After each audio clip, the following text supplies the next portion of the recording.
12 बजे मोबाइल दिखा रहा थंडर स्टॉर्म।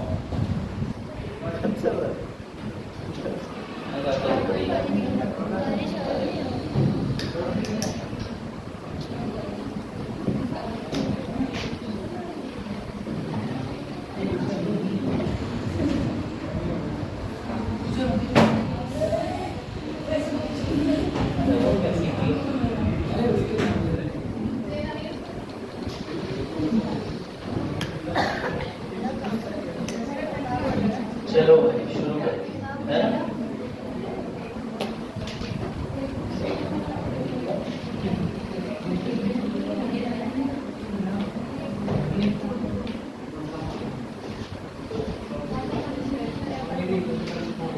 हाँ भाई शुरू करें, चलो। अब आज जैसे कि 2 में से ज्यादा लोगों को पता होगा कि 11 राज्यों में, जिसमें से केंद्र शासित प्रदेश और राज्य मिला करके चुनाव है, पता है कि नहीं? आज चुनाव का कौन सा चरण है? चौथा। अच्छा,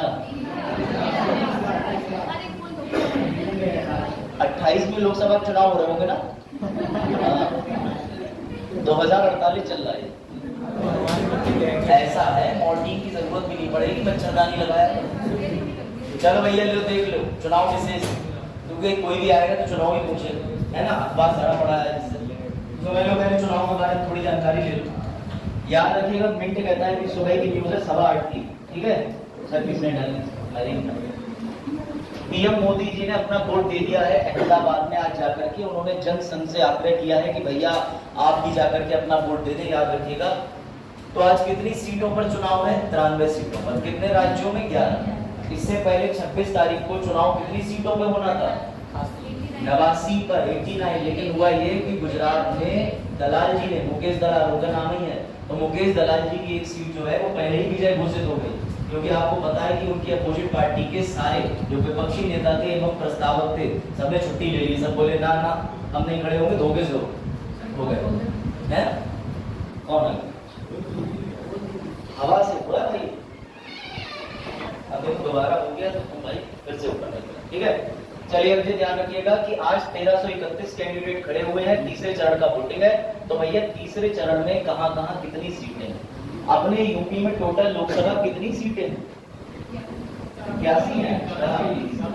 403 सीटें हैं। हाँ, लोकसभा की है। कौन सा? हे प्रभु, ऐसा है, नींद से बाहर आ जाओ। 80 लोकसभा सीटें हैं, 403 विधानसभा सीटें हैं। अगर यही स्थिति रही तो ऐसे सुबह सुबह तो चटापट करके आएगा। चलो कोई नहीं, हो जाता। लोकसभा चुनाव चल रहे हैं तो अभी लोकसभा ही आ रहा है, ठीक है? अब उत्तर प्रदेश में 10 सीटों पर और समस्त सीटें मिला के 93 सीटों पर आज मतदान होगा। सुबह 7 बजे से ये मतदान प्रक्रिया शुरू हो गई है, जो कि शाम 6 बजे तक चलेगी। याद रखिएगा बेटा, 283 सीटों तक आज वोटिंग हो जाएगी। इस बार कितनी सीटों पर वोटिंग हो रही है? 543। सर सेंट्रल विस्टा का क्यों नहीं लागू करा? क्योंकि भैया 1971 का सेंसस लॉक है। 2026 के बाद जो भी पहली जनगणना होगी उसके अनुसार सीटों की संख्या बदलेगी। जैसे कोई आपसे मजाक में पूछ ले कि अपने यूपी में बताओ जिले हैं 75 और सीटें 80 हैं, तो कहना भैया 1971 के अंदर जो जनसंख्या हुई थी, पॉपुलेशन सेंसस हुआ था, उसके अकॉर्डिंग लॉक कर दिया गया। और वैसे भी ये काम कौन करता है? तो भैया डिलिमिटेशन कमीशन, परिसीमन आयोग। कितनी बार बना है परिसीमन आयोग? सर 1952, 1963, 1973 और अंत में 2002, 4 बार सिर्फ बना है। अभी डिलिमिटेशन कमीशन बनेगा। और याद रखिएगा, डिलिमिटेशन कमीशन इतना पावरफुल है कि उसको तुम कोर्ट में चैलेंज नहीं कर सकते हो। जैसे आप देखते हो कि आपके पीलीभीत में या बरेली में इतने सारे उन्होंने विधानसभा क्षेत्र बना दिए, यानी कहने का मतलब ये है कि उन्होंने एलोकेशन कर दिया कि बिक्री, चैनपुर और ये सब या पीलीभीत में ये सब कौन करता है? तो ये परिसीमन आयोग करता है। ये ध्यान रखना, ठीक है? तो याद रखिएगा, इन सीटों पे वोट बहुत महत्वपूर्ण है। और आगे बढ़ते हैं, जरा इसको देख लीजिएगा आज किन किन जिलों में वोट हो रहा है। जरा एक बार प्रकाश डाल लो। संभल, जो कि बहुत जरूरी जिला है, हाथरस, उसके बाद आगरा, ठीक है? और इसमें आप एक चीज नोट करिएगा, सपा के लिए आज का दिन बड़ा इंपॉर्टेंट है। बदायूं, आंवला, ठीक है, मैनपुरी, एटा, बरेली छोड़ दो, ये खासकर उनकी जानी मानी सीटें हैं। और इस बार वैसे भी मामला, अरे बेटा, वैसे भी ये मामला जो है चुनावी जीत का नहीं है, इस बार सरकार बदलने का मामला है। मतलब जितना जोर इस बार लगा है उतना जोर आने वाले समय में तो लगेगा नहीं पॉलिटिकल पार्टी से। ये भी हो सकता है, ऐसा अंतर्राष्ट्रीय रिपोर्ट कह रही, मैं नहीं कह रहा हूँ, कि विपक्ष भी ना बचे आने वाले समय में। वैसे भी आप देखिए लोग 10 अक्टूबर को जो अपने आदरणीय मुलायम सिंह जी की मृत्यु हुई थी उसके बाद से पार्टी की तो दुर्दशा ही हो गई।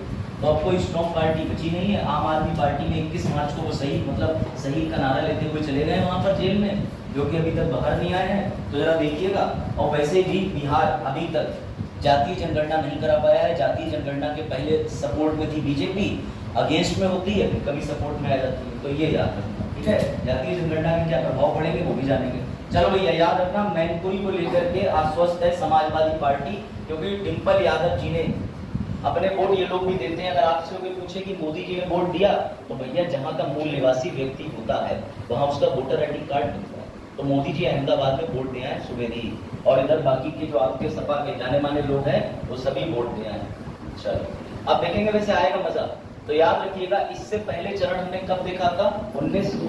102 वोटों पे, जिसमें शैम्पेन जनजाति ने क्या करा था? वोट दिया था पहली बार। उसके बाद में आ जाओ 26 अप्रैल दूसरा चरण हुआ था, जिसमें सीटें कितनी उड़ी थी? 89। लेकिन सर सीटें कितनी रह गई? 88, क्योंकि गुजरात की डीए दलाल साहब की सीट जो है वो विपक्षी पार्टी एग्जैक्टली ब्रू जनजाति जो कहाँ पाई जाती? असम, त्रिपुरा। वेरी गुड बेटा, याद रखना, असम, त्रिपुरा, मिजोरम में। अब अगर तुम्हें चुनाव की छुट्टी देखने को मिलेगी, अब तुम्हारे पीलीभीत में क्या चुनाव होने? सर नहीं, क्योंकि उत्तर प्रदेश के 7वें चरण में होंगे, जिसमें से हम पहले चरण में ही फ्री हो चुके हैं। ये ध्यान रखना, पीलीभीत में चुनाव हो चुके हैं। ये एरिया बांटते हैं, अपने हिसाब से वोटिंग कराते हैं, और हर बार कोई ना कोई केंद्र शासित प्रदेश तो लेंगे ही लेंगे, ये ध्यान रखो। तो फिलहाल इसका जो रिजल्ट है वो कब आ जाएगा? 4 जून को। अच्छा, घोषणा कब हुई थी चुनाव की? चुनाव आयुक्त ने, राजीव कुमार जी ने कब प्रेस मीडिया करके सामने बैठ के घोषणा करी थी? मार्च का महीना था, तारीख थी 16। आचार संहिता, आदर्श आचार संहिता कब से लागू हो गई? किस डेट से लागू हो गई? सर 16 मार्च से। कब तक लागू रहेगी? 4 जून तक, जब तक नतीजे नहीं आए। ये मत भूलिए, ठीक है। चलो तुम्हारा रिवाइज हो गया इतना सारा, अब बढ़िया बात। अब तो बड़ा प्यारी खबर आ गई है। अभी मैंने आपको हाल ही में एक ऑस्ट्रेलिया की खबर सुनाई थी। ऑस्ट्रेलिया की खबर ये थी कि ऑस्ट्रेलिया ने कहा है कि भैया सामंत गोयल की देख रेख में इन्होंने intelligence agency raw, research and analysis wing का, जो लोग कल नहीं आए थे वो समझिएगा, ऑस्ट्रेलिया ने हम पे आरोप लगाए हैं। ऑस्ट्रेलिया ने तो नहीं, ये वाले जो आरोप लगाए थे वो पन्नू को लेकर के अमेरिका में लगाए, लेकिन ऑस्ट्रेलिया ने हमारे ऊपर एक आरोप और लगाए थे कि भारत ने 25-26 जासूस हमारे यहाँ भेज रखे हैं जो व्यापार पर नजर रखते हैं। अब तुम सुनो, ऑस्ट्रेलिया को जैसी करनी वैसी भरनी वाली कहावत सुनी है? ले हो गया काम इनका। हुआ ये कि ऑस्ट्रेलिया जो है बेटा, इसको यूएसए ने कई सारी चीजें बोल रखी है। बैठ जाओ, क्या बोल रखी है? जैसे आपको ये पता है कि पूरे विश्व में एकमात्र अमेरिका ऐसा देश है जो दूसरों पे सैंक्शन लगाकर घूमता है। ये सैंक्शन, वो सैंक्शन। सैंक्शन का मतलब होता है रोक। जैसे आपके पापा ने रोक लगा दी कि बेटा 8 बजे बाद घर से बाहर नहीं निकल जा। अब आप 8-10 पे जाओगे तो पड़ोसी चाची शिकायत कर देंगे, तुम्हारी लड़की चली गई 8 बजे के बाद होगी। ऐसे होते हैं, जाइए कुछ मोहल्ले पड़ोसी। हाँ ठीक है, तो बेटा यही बात होती। अब वो भी अपना काम कर रहा, क्यों? क्योंकि ऑस्ट्रेलिया से कहा गया कि अगर कभी भी तुम देखो कि हमारे बैन लगाए हुए देश ऐसी कोई एक्टिविटी कर रहे हैं तो तुम्हारे पास का जो क्षेत्र है वहां पर तुम जरा नजर रखना। अब सुनो मजे की बात, तो मजे की बात भैया ये है, एक देश रहा अपना ऑस्ट्रेलिया, इनके बारे में भी बताएंगे। अब देखो हुआ क्या कि यहाँ पर आता है कोरिया, और कोरिया 2 भागों में बटा हुआ है, जरा ये देखना। एक तो नॉर्थ कोरिया और दूसरा साउथ कोरिया। प्रश्न ये है कि नॉर्थ कोरिया साउथ कोरिया को जो लाइन डिवाइड करती है उसे क्या कहते हैं? ये तुम बताओ कितनी? ठीक, बट तो बेटा ध्यान देना, नॉर्थ कोरिया साउथ कोरिया वाला मामला समझिएगा। ऑस्ट्रेलिया कुछ नहीं कर रहा था, ऑस्ट्रेलिया अपने सी हॉक हेलीकॉप्टर से नजर रख रहा था, क्योंकि अमेरिका ने ये बोला था कि बहुत सारे अवैध कारोबार हो रहे हैं। तो ऑस्ट्रेलिया कुछ भी नहीं कर रहा था, यहाँ नॉर्थ कोरिया पे अपने इस हेलीकॉप्टर की मदद से, सी हॉक हेलीकॉप्टर की मदद से अपना भैया पर उड़ा रहा था। सर हेलीकॉप्टर तो कहीं से कहीं तक थे, मान लो। अब इतने में क्या हुआ, चीन को पता नहीं क्या बीमारी सूझी, चीन अपना J-10 लेके आए और J-10 से इस पे हमला नहीं करा। समझना बड़ी अच्छी बात, फेलियर छोड़ दिए। अब ये फेलियर क्या होते हैं? तो बेटा फेलियर ये होते हैं कि जब तुम ब्याह समारोह में जाओगे तो बहुत ज्यादा टैलेंटेड वाले जो होते हैं पटाखे छोड़ने वाले, वो एक पटाखा लेंगे उसको ऐसे गोल गोल घुमाते घूमते हैं, तो तुम्हें 10 पटाखे नजर आते हैं। कभी देखा हाथ से घुमाते हैं? या वो भी नहीं, जब एक रॉकेट लॉन्च होता है जो तुम्हारे पास में, तो वो ऊपर जाकर के आपने देखा है उसके नाम होते हैं अजीब अजीब से, नेहा पटाखा, पता नहीं क्या कौन है से, अरे नाम है, सॉरी ठीक है। तो भैया वो जो पटाखा होता है वो ऊपर जाकर के 10 चिंगारी फेंक देता है, देखा झालर बन जाती है आसमान में, सही है। तो अब जरा ध्यान देना फ्लेयर क्या होते हैं, समझो ये खबर समझ जाओगे तुम। ये देखो मैंने आपको एक बात बताई फिर बता देता हूँ, जब भी हवाई विमान किसी देश के दूसरे विमान पर या जहाज पर हमला करने जाते हैं तो क्या होता है कि वापस से जवाबी कार्रवाई में वो वाला हवाई जहाज भी रॉकेट छोड़ देता है। यानी अगर तुम्हारे फाइटर प्लेन ने इस प्लेन के ऊपर रॉकेट छोड़ा तो ये भी जवाब में छोड़ देगा। अब होता क्या है, कंफ्यूज करने के लिए प्लेन के पास होता है एयर डिफेंस सिस्टम। अब सर ये डिफेंस क्या होता है समझना बेटा, क्या सोच रही हो, उधर बगल में ये देखो, इधर प्लेन ये पहुंचाएगा एग्जाम तक, तो समझिएगा। अब लोग पिक्चराइजेशन देख लो, तुम्हें बिना पिक्चराइजेशन की नींद आएगी। सर सुन तो हम स्वामी प्रबंधन को भी लेते हैं, चलो सीमा किससे होती है सर, अलग है, लेटीट्यूड अलग है, 17 चलो देखो कि मान के चलो ये रहे, अब ये इनका देश रहा, ये देश रहा तुम्हारा भारत। अब पता चला भारत के ऊपर किसी ने हमला करा तो तुमने देखा होगा ये अपने कंधे पे भी एक बंदूक लेके बैठे होते हैं, ठीक है, कि भैया कंधे पर रखा और फायर कर दिया, ऐसा है इंडिया के पास। अब क्या होता है, एयरक्राफ्ट बड़े चालाक होते हैं, इन्हें ये पता है दूसरे देश को हमारी मिसाइल की जो गर्माहट हीट होती है उससे सेंसर लगे होते हैं कि जब रॉकेट जाएगी तो उनकी मिसाइल हीट पकड़ लेगी और वो हीट को ढूंढते हुए वापस से उस हीट पे कार्रवाई कर देगी। अब तुम जरा ये बताओ कि अगर एक मिसाइल आ रही हो तो समझ आता है कि ये इसको टारगेट कर देगी, ये भी, तो ये मिसाइल टारगेट कर पाएगी नहीं बेटा। फ्लेयर ऐसे ही होते हैं, मुख्य मिसाइल के साथ में 4-5 चुटपुटिया मिसाइल और छोड़ दी जाती है, समझ लो, बात कर लेना कमेंट, 4-5 मिसाइल और छोड़ दी जाती है या फ्लेयर आग के गोले छोड़ दिए जाते हैं ताकि उधर से अगर कोई मिसाइल आ रही है तो वो मुख्य मिसाइल को छोड़ करके इन फ्लेयर्स में उलझ जाए। तो बेटा ऐसा ही काम किसने करा है, ऐसा ही काम करा है चीन ने हमला नहीं करा हेलीकॉप्टर पे, समझना, चीन का ये रहा भैया चेंगडू जेतस, इसका नाम ही चेंगडू, ठीक है, चाओ जो भी है। तो बेटा याद रखना, मैं फिर बता रहा हूँ, साइंस एंड टेक में प्रश्न विमानों के नाम पे बनेंगे, आईआर पे बनेंगे, भैया किस क्षेत्र में हमला हुआ, कौन सी सीमा थी। तो समझिएगा, सी हॉक नाम का हेलीकॉप्टर है MH-60R, ये किसका हेलीकॉप्टर है, ऑस्ट्रेलिया का। ये क्या कर रहा था सर, ये नॉर्थ कोरिया पे नजर रख रहा था। क्यों रख रहा था, क्योंकि अमेरिका ने नॉर्थ कोरिया पे जहाज से इंपोर्ट एक्सपोर्ट और बहुत से परमाणु एवं कई आयात पर रोक लगाई है, तो ये उस रोक को चेक कर रहा था। इतने में चीन मक्कार ने क्या करा, अपना J-10 चेंगडू, इस चेंगडू को भेजा और बेटा चेंगडू ने फ्लेयर छोड़ दिए, ये ऐसे, जिसकी वजह से हेलीकॉप्टर क्रैश होते होते बच गया, क्योंकि इसके सामने बहुत सारी हीट आ गई, बहुत सारी मिसाइलें दिख गई, ये कंफ्यूज हो गए। अगर ये गिर जाता, कोई मर जाता, तो भैया ऑस्ट्रेलिया तो अपना नागरिक खो देता। तो ऑस्ट्रेलिया ने कड़ी निंदा करी है और कह रहा है कि चीन की मक्कारी को हम नहीं सहेंगे। और जबकि याद रहे कि चीन के बगल में ही जब से चुनाव जीते हैं कौन से आइलैंड पे बताया था, सोलोमन आइलैंड। कौन जीते हैं जरा नाम बताओ, जोरेमिया,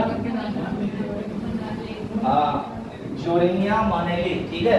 तो भैया जो भी है, तो याद रखिएगा जब से वो चुनाव जीते हैं तो मुझे लग रहा है इन्हें दिवाली मनाई है उनकी जीत पे, तो ऐसा ही समझो। फिलहाल अब तुम सुनो मजे की बात, सर आप ये क्यों बता रहे हैं, कल तक ऑस्ट्रेलिया कह रहा था कि भारत जो है उसने अपने जासूस भेज रखे हैं हम पे निगरानी रखने के लिए। अरे गधुओं, तुम ये बताओ, तुम्हें तो चाइना ने सीधे सीधे टेरर वो कर दिया है। कल तक यही तो बयान था कि ऑस्ट्रेलिया भारत में खुफिया एजेंट को देश से बाहर निकाल दिया। अब तुम ये बताओ, चाइना सीधे घुस गया और चाइना ने तुम्हारे हेलीकॉप्टर को मार गिराने की कोशिश करी। अब देखते हैं तुम किधर जाते हो, क्योंकि तुम भी बहुत सगे बन रहे थे ना चीन के। और इन्हें याद दिला दें कि इनमें पनडुब्बी कार्यक्रम सब कुछ हम ही विकसित कर रहे हैं। क्यों विकसित कर रहे हैं, क्योंकि बेटा सबसे बड़ी बात है कि ये ऑकुस ग्रुप समूह का हिस्सा है। याद रखना किसका हिस्सा है ये, ऑकुस का। ऑकुस क्या है सर, तो ऑकुस का सीधा मतलब ये है बेटा कि इसको सशक्त करना। हाँ वेरी गुड, बोलो बोलो, इसको सशक्त करना। क्यों, ताकि जब चाइना से इंडिया वॉर पे आए तो ऑस्ट्रेलिया के पास क्या होना चाहिए, खुद की सबमरीन, खुद के बढ़िया एयरक्राफ्ट, खुद के न्यूक्लियर। इनके पास है तो कुछ भी नहीं है, कुछ नहीं रखते हैं। तो बेटा इसको सशक्त करने के लिए ऑस्ट्रेलिया को 2 लोग आगे आए, यूके यूएस, इसलिए बन गया ऑकुस ग्रुप। बात आई समझ में? ऑस्ट्रेलिया, यूनाइटेड किंगडम, अब इसी में भी 2 देश और जुड़ने वाले हैं, चिंता की बात नहीं है। पहले देश का नाम है साउथ कोरिया, दूसरा देश जापान। और जापान और साउथ कोरिया घिरने से हम चाइना को घेरने का प्रयास कर रहे हैं, जबकि अमेरिका अपना भी चला रहा है एक प्रोग्राम इंडो पैसिफिक। लेकिन अमेरिका के साथ में एक दिक्कत और है बेटा, अब अमेरिका की रणनीति फेल होने लगी है, क्योंकि नाटो के विरोध में आ गए फ्रांस वाले। इमैनुअल मैक्रन का भी बयान था कि कब तक हम नाटो पर डिपेंड रहेंगे भैया, हमें खुद का भी यूरोपियन देशों को सशक्त करना पड़ेगा। देखो आईआर पढ़ने के लिए ना जितने भी डेली इंसिडेंट है बहुत शार्प रहना पड़ता है। मैंने तुम्हें एक न्यूज बता दी जो कल की थी, अब आ जाओ तुम्हारे फेवरेट क्वेश्चन पे। आपने भी एक बात कही कि आज जैसे ऑस्ट्रेलिया में भारत का आरोप लगा है, ठीक है, भारत हमारे देश की एजेंसी का इंतजाम कर रहा है, आपने एकदम ये भेज दिया कि अब ऑस्ट्रेलिया क्या करेगा। सर मेरा ऐसा मानना है कि एक किस्म से लेकर जाना चाहिए। हाल ही में इंडिया के पास तो ऑस्ट्रेलिया नहीं, अमेरिका ने, भारत ने, अब तो ऑस्ट्रेलिया भी ये बात कर रहा है कि भारत की इंडिया एजेंसी हमारे देश में पहले भी जासूसी करेगी, लेकिन एक देश की समस्या नहीं तो भारत का आरोप इसमें कई देश लगा रहे हैं। ठीक है, इसमें ऑस्ट्रेलिया का अपनी संपत्ति अपनी जगह पे है, तो चाइना की कुछ अलग है, ऑस्ट्रेलिया का एंगल से देखा जाए तो ठीक बोला ऑस्ट्रेलिया। मैं ये मानता हूं भारत में होता तो हम भी बोलते ऑस्ट्रेलिया वाले कैसे। तो ऑस्ट्रेलिया ने गलत नहीं बोला, लेकिन समस्या ये सिर्फ 3 ही देश हैं। जैसे ऑस्ट्रेलिया ने बोली ये बात, उसके अलावा चीन ने बोली, उसके बाद में आप अमेरिका बोलता रहता है। लेकिन ठीक है, हमारे पास तीनों देशों की में से ऑस्ट्रेलिया को तो जवाब देने के लिए नहीं है, लेकिन अमेरिका को है कि भाई उसामा बिन लादेन के लिए तुमने क्या करा, घर में जाकर उसके करा। तो ये बात ऑस्ट्रेलिया की जगह आपकी ठीक है कि अंतर्राष्ट्रीय स्तर पर उसकी टिप्पणी का महत्व है, उसे हम खराब नहीं कर सकते। लेकिन बस ये चिंता की विषय है कि अगर एक भी प्रतिशत उसके मन में कोई द्वेष बैठ रहा है तो वो कल को हो सकता है हमारे साथ कोई संधि वार्ता ना करने को विश्वास करे, ये इम्पैक्ट पड़ सकता है। ठीक, चलो भाई इसका बताओ, इसका उत्तर दें। हाँ भाई, SDG क्या होते हैं पहले तो ये बता दो। सतत विकास लक्ष्य, ये भारत ने पेरिस के अंदर नवंबर माह में कौन सी तारीख में कौन सी सन में अडॉप्ट करे थे, जरा ये बता दो। वेरी गुड, 2015 में अडॉप्ट किए हैं। क्या होते हैं SDG, कितने गोल होते हैं? आप बताओ जरा, इसका उत्तर पहले दे दो कि आयोजन कहाँ किया था, कहाँ करा गया? अमेरिका। चलो बेटा, अमेरिका में ही एक जगह है, वेरी गुड, अमेरिका के पास में न्यूयॉर्क, इसका आयोजन हुआ, जरा देख लो और ये चीजें नोट कर लो जो मैं नोट करके लाया हूं, क्योंकि ये जरूरी, इसका आयोजन किसने करा है। तो अब तुम्हें एक चीज समझ जरूर आएगी कि सर आप पढ़ रहे हो संयुक्त राष्ट्र पॉपुलेशन फंड UNPF आपकी जबान से, लेकिन सामने लिखा है UNFPA।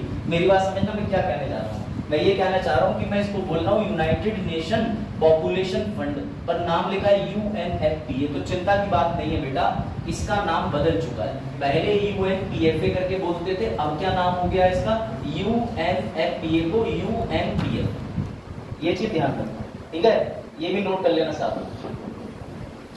सतत विकास लक्ष्य 17 है, उनका अमेरिका में आयोजन करा है। अमेरिका में आयोजन कोई बड़ी बात नहीं है, भारत ने एवं समस्त देशों ने,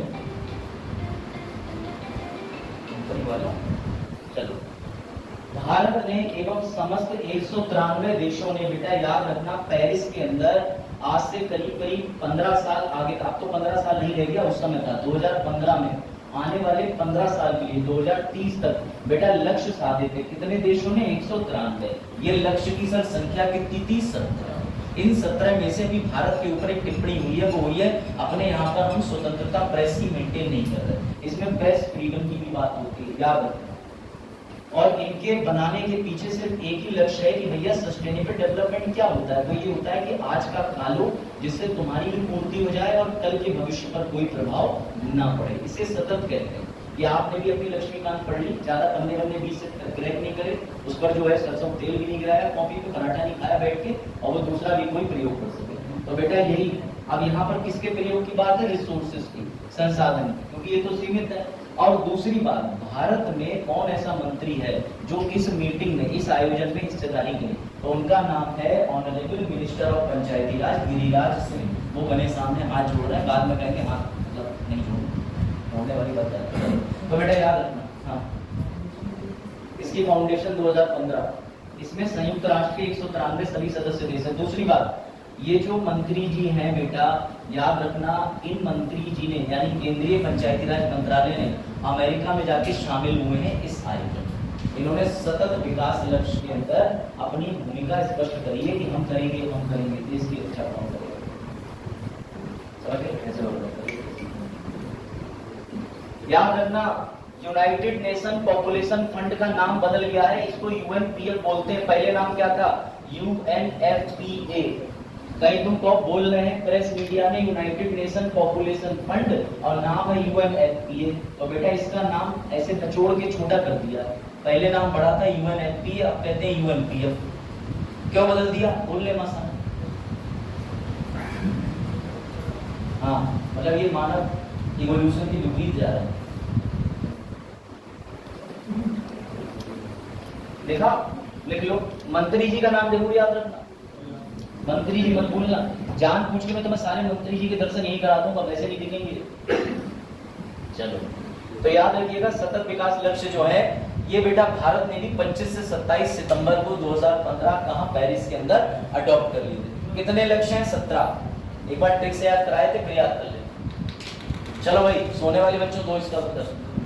सक्षम घाटी, इसके बारे में कल बताया था कि चीन को सक्षम घाटी पाकिस्तान ने दे दी, जैसे उनके बाप को मिली हो दहेज में। और जबकि सक्षम घाटी जो है हमारे लिए क्यों नुकसानदेह है? क्योंकि सियाचिन जो कि सबसे ऊंचा बैटल ग्राउंड है, उसके ठीक सपाट क्षेत्र में लद्दाख में ट्रांस-काराकोरम दर्रा के पास, रेंज के पास ये भी स्थापित है। प्रॉब्लम ये है कि चाइना को हम सियाचिन वैली के बिल्कुल बराबर पे लाके रख दे रहे हैं, उतनी हाइट पे। तो फायदा ही क्या हुआ? अभी तक तो हम ऊंचाई पे बैठे थे, जब ऊंचाई पे चीन छोटा दिया जाएगा तो फिर बात ही खराब हो जाएगी। तो समझो, बताओ जरा, सक्षम घाटी किस क्षेत्र के किस राज्य में है? बेटा इसका उत्तर है लद्दाख। क्या उत्तर है? लद्दाख। लो देख लो, उससे पहले ये लिखो, सक्षम घाटी लिखो। ये डायग्राम तुम्हारे लिए बनाए। और ये सक्षम जो घाटी है, जैसे सक्षम बोलते हैं, क्या लद्दाख में इस बार, चुप रहेंगे किस बार, क्या लद्दाख में इस बार 3 सीटों पर चुनाव हो रहे हैं? जो चुप रहे, हाँ मजा आया। नहीं हो रहे, क्यों? एक ही सीट है। अरुण कितनी सीटें हैं लद्दाख में? बताओ भाई, बाकी बच्चे ही बताएं। बताओ बेटा कितनी सीटें हैं लद्दाख में?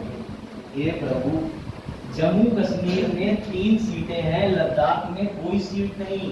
5 अगस्त 2019 को ये घोषणा कर दी गई थी कि लद्दाख बिना विधानसभा के केंद्र शासित प्रदेश बना रहेगा। इसीलिए सोनम वांगचुक 21 दिन की हड़ताल पे बैठे थे कि भैया अनुसूची 6 में शामिल करो, अनुसूची 6 में शामिल कर दो, ताकि हमारे यहाँ कम से कम 90% जनजाति इसका उद्धार हो जाए। अच्छा, जम्मू कश्मीर में कितनी सीटें हैं? 3। सर तीनों सीटों पे बीजेपी का कोई कैंडिडेट नहीं है, यही दुख की बात है। ये नहीं है तो इसका मतलब समझ रहे हैं, उन्हें कॉन्फिडेंस ही नहीं है कि कोई जीतेगा। ऐसा कोई कैंडिडेट ही नहीं मिल रहा है इतनी बड़ी जनता में। हाँ, जो इसमें तैनाती सर पहले 6 सीटें। हाँ, पहले 6 थी, फिर 5 हुई, उसके बाद 6 साल से बाद कुछ नहीं देखने को मिला। तो बेटा ये सब तथ्य आपको है। हाँ, सुप्रीम कोर्ट ने तो बनने के बाद ही कर लिया। सुप्रीम कोर्ट के बाद जब गया 30 सितंबर 2024 को सुप्रीम कोर्ट की सीजेआई की अध्यक्षता वाली बेंच ने कहा है कि चुनाव संभवतः कराएं। अब जम्मू कश्मीर की प्रॉब्लम ये है कि जम्मू कश्मीर में एक टीचर नहीं, एक आईआर, या फिर थोड़ा इंटरनल के मामले में बोलूं, अगर इस बार इंडिया की सेंट्रल पार्टी ने एक भी कैंडिडेट नहीं खड़ा करा तो ये इंडिया की सेंट्रल स्टेट की जो पॉलिसी है उसके विरुद्ध है। यानी कि ये अगर चुनाव इनके हाथ से जा रहा है जम्मू एंड कश्मीर, तो कहीं ना कहीं ये बहुत गलत है। हो सकता है आगे जाकर के फिर से ये डिस्टर्बेंस दिखाएं, फिर से राष्ट्रपति शासन लगा दें। तो ये चीजें थोड़ा देखना पड़ेगा। राज्यपाल तो तुम अपना बैठा ही दोगे ना वहाँ पे, क्या दिक्कत है? कोई फैसला लाने ही नहीं दोगे। खैर चलो देखते हैं आगे। तो आप इस चीज को देखिए, सक्षम घाटी का बेटा पहले ये चीज पढ़ लो, पढ़ो, सारे न्यूज मिलेगी तुम्हें, जबरदस्त टेस्ट मिलेगा। एक बार पढ़ते रहो अच्छे तरीके से। सक्षम घाटी कहाँ है?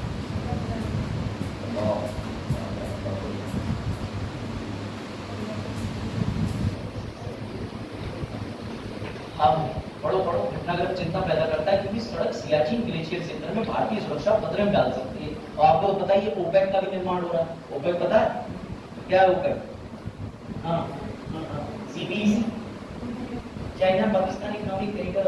ओपेक अलग है, ओपेक पेट्रोल वाले।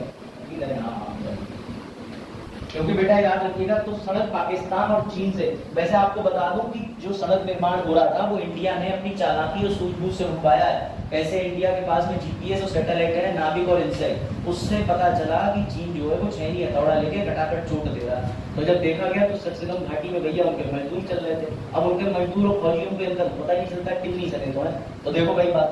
तो खैर इंडिया ने ट्रैक कर लिया और इंडिया ने अभी फिलहाल विरोध दर्ज कराया है, जिसकी वजह से सड़क निर्माण पर रोक भी लगा दी गई। ये और चाइना मानेगा नहीं, चुनाव का मामला चल रहा, तो कह रहे अटैक कर दो चीन के ऊपर, उड़ा दो। ठीक है, ये देखो ये रहा सक्सेगम वैली, ये पूछा जाएगा ट्रांस काराकोरम रेंज में लद्दाख के अंदर आता हो। ये जो जरा सा हिस्सा देख रहे हो बेटा, ये सियाचिन है, इंडिया का ही है। इंडिया ने सियाचिन पे पता कैसे क्या करा था, ऑपरेशन मेघदूत चलाया था, सुना है ऑपरेशन मेघदूत। तो उसमें जाके भैया इतनी बड़ी साइट हमने ऑक्यूपाई करी थी। ऐसे ही हमने उनको भी बेवकूफ बनाया था पाकिस्तानियों को। वो क्लेम करने आ रहे थे अपने गद्दावर पोर्ट से निकल करके अंडमान निकोबार आइलैंड और ये लक्षद्वीप पे। तो लक्षद्वीप जब तक क्लेम करने आते हमने 10 मिनट पहले पहुंच के झंडा लगा दिया। अब उनकी आर्मी समझ गई कि अगर हम इनसे भिड़ने आए तो ये झंडा तो उतारने नहीं देंगे, ऊपर से भैया हमें डंडे से और कूटेंगे। तो इसलिए पाकिस्तानी आर्मी बिना ही भाग गए। गोवा में थोड़ा टाइम लगा, और गोवा में टाइम नहीं लगा। एक सवाल बनता है और वो बड़ा प्यारा सवाल है कि जब भारत ने गोवा को आजाद कराया 1961 में ऑपरेशन विजय चला के, तो जरा ये बताओ कि उस समय जो गोवा के अंदर नागरिक थे पुर्तगाली, क्या वो भारत में स्वतः ही नागरिक प्रणाली में आ गए या नहीं? क्या किसी भी क्षेत्र पर जिसमें भारत कब्जा करता है वो क्षेत्र के रहने वाले निवासी स्वतः ही भारत के नागरिक बन जाते हैं या नहीं? क्या लगता है सवाल? क्या लगता है? अरुण जी बताइए, प्रयास कीजिए, भले ही गलत बोलो, ये तो संशय निकाल दो कि सर डांटेंगे, बाद में चप्पल से मतलब स्वागत करेंगे तुम्हारा, तुम नेता बन जाओ। दोनों लोग बोल रहे, बताओ कितनी पार्टी? वो तो 5 6 7 8 9 था, इसमें सीमा हैदर के बारे में बताया था। 5 के अंदर बताया कि कितने प्रकार से, बर्थ से, उसके बाद R से बताया रजिस्ट्रेशन से, N से नेशनलाइजेशन से, A से एक्विजिशन से, और D से आपको पता रजिस्ट्रेशन है, बाकी चीजों से। अब आप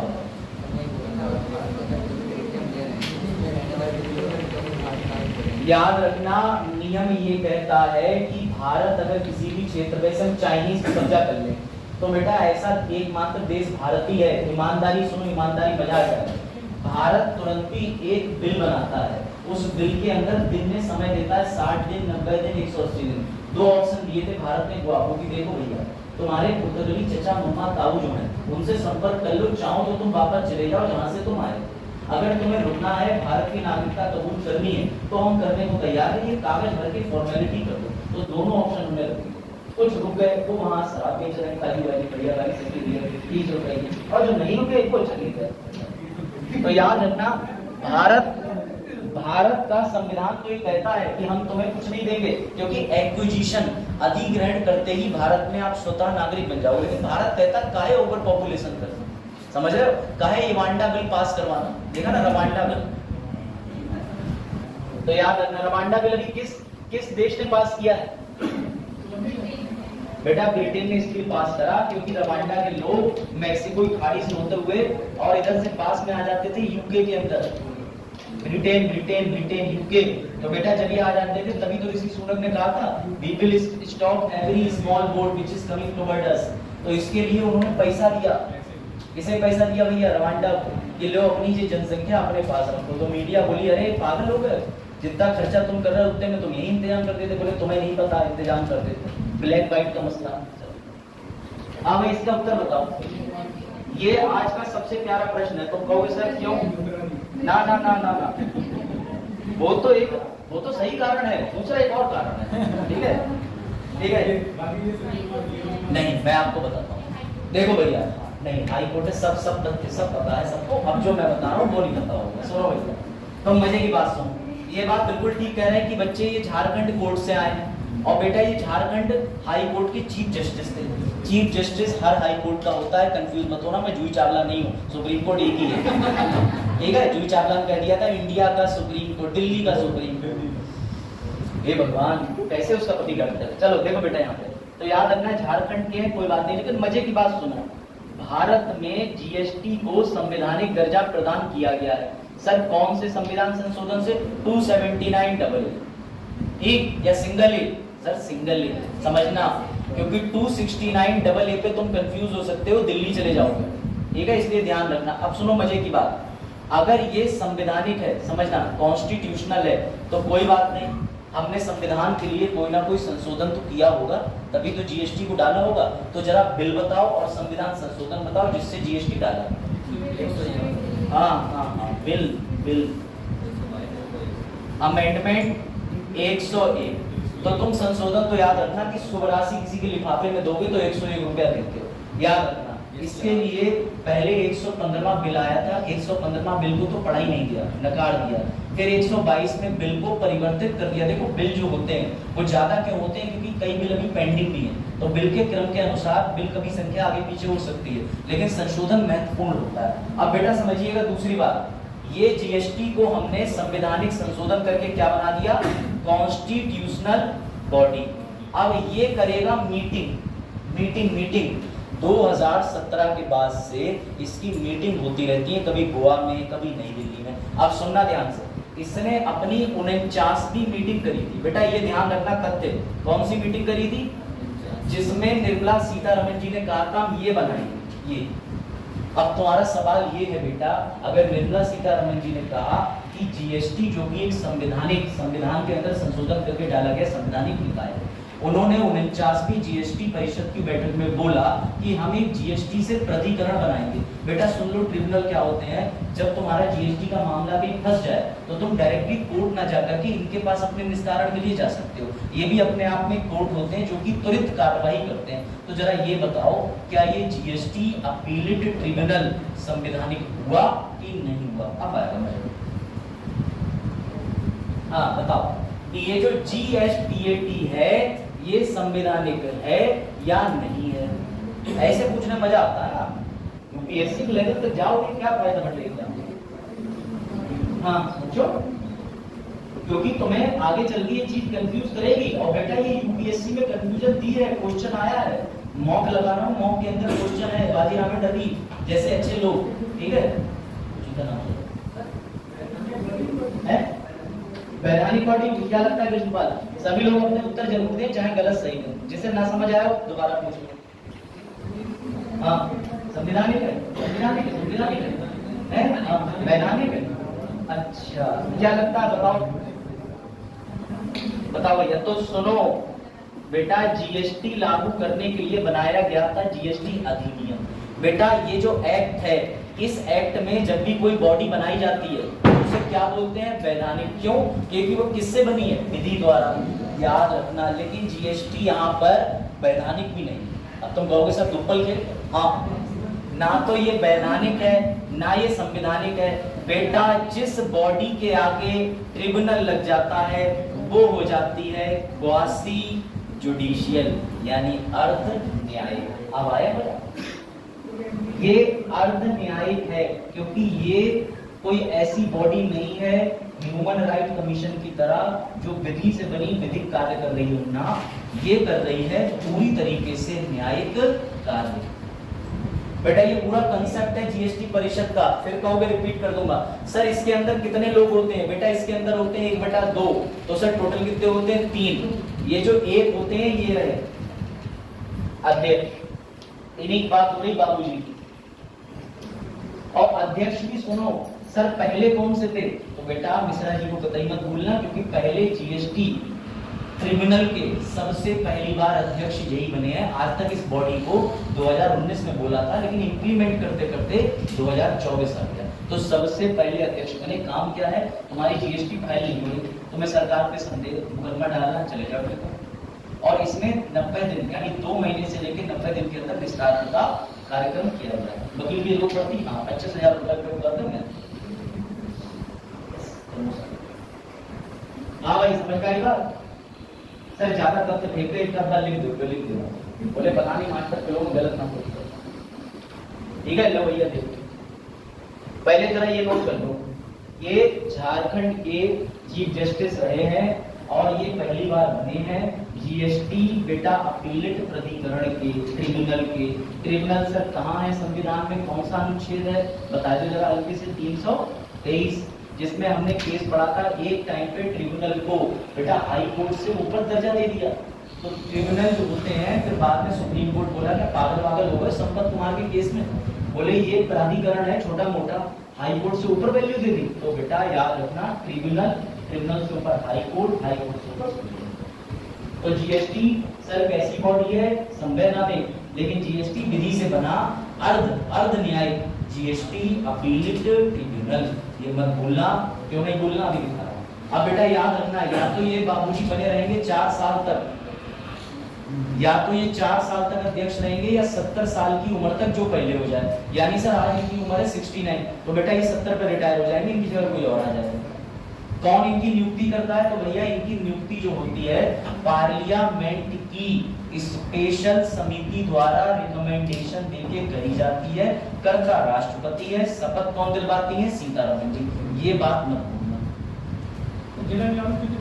किसमें डिस्ट्रिक्ट कोर्ट में हाँ उसके फैसले ना हाई कोर्ट, ये ध्यान रखो। जितनी भी ट्रिब्यूनल सभी का सभी का, क्योंकि ट्रिब्यूनल का एक लेवल ऊपर मुंबई का 82 क्या था नहीं, ये भी प्रश्न आपका अच्छा है कि डिस्ट्रिक्ट कोर्ट भी सब गया था, डिस्ट्रिक्ट कोर्ट वाला बना करके यहाँ कोर्ट में। तो बेटा ये चीज लिख ली तो ले जरा, बिल्कुल ठीक। अब जरा ये चीज देख लो, ये तो पहले बने हैं, इन्होंने लॉ कहां से करा, वो सब बातें होती रहेंगी। तो याद रखना कौन सा अधिनियम है, जीएसटी अधिनियम। कौन सा अधिनियम से बना ये, जीएसटी अधिनियम। कब आया था, 2017 में। लो जरा ये प्रश्न अब जरा एक बार प्यार मोहब्बत से देख लो और तुम्हें समझ आ जाएगा कि इस समय बड़ी बड़ी कोचिंग क्या कर रही हैं। पढ़ो, वो ये मत कहना इसका हिंदी कर दो, अंग्रेजी पेपर छोड़ दोगे तुम कंपलसरी है, सीटेट में तो पढ़ रहे हो। और सामने उत्तर भी लिखा, कितना मासूम प्रश्न लेके आया है। सर पोस्ट में किसी रहते हो तो कहां से डालोगे, तुम लोग लगता होगा आदमी पूरे दिन खाली रहता है, दिन भर पोस्ट करता रहता है। तो हजार व्यक्ति मेहनत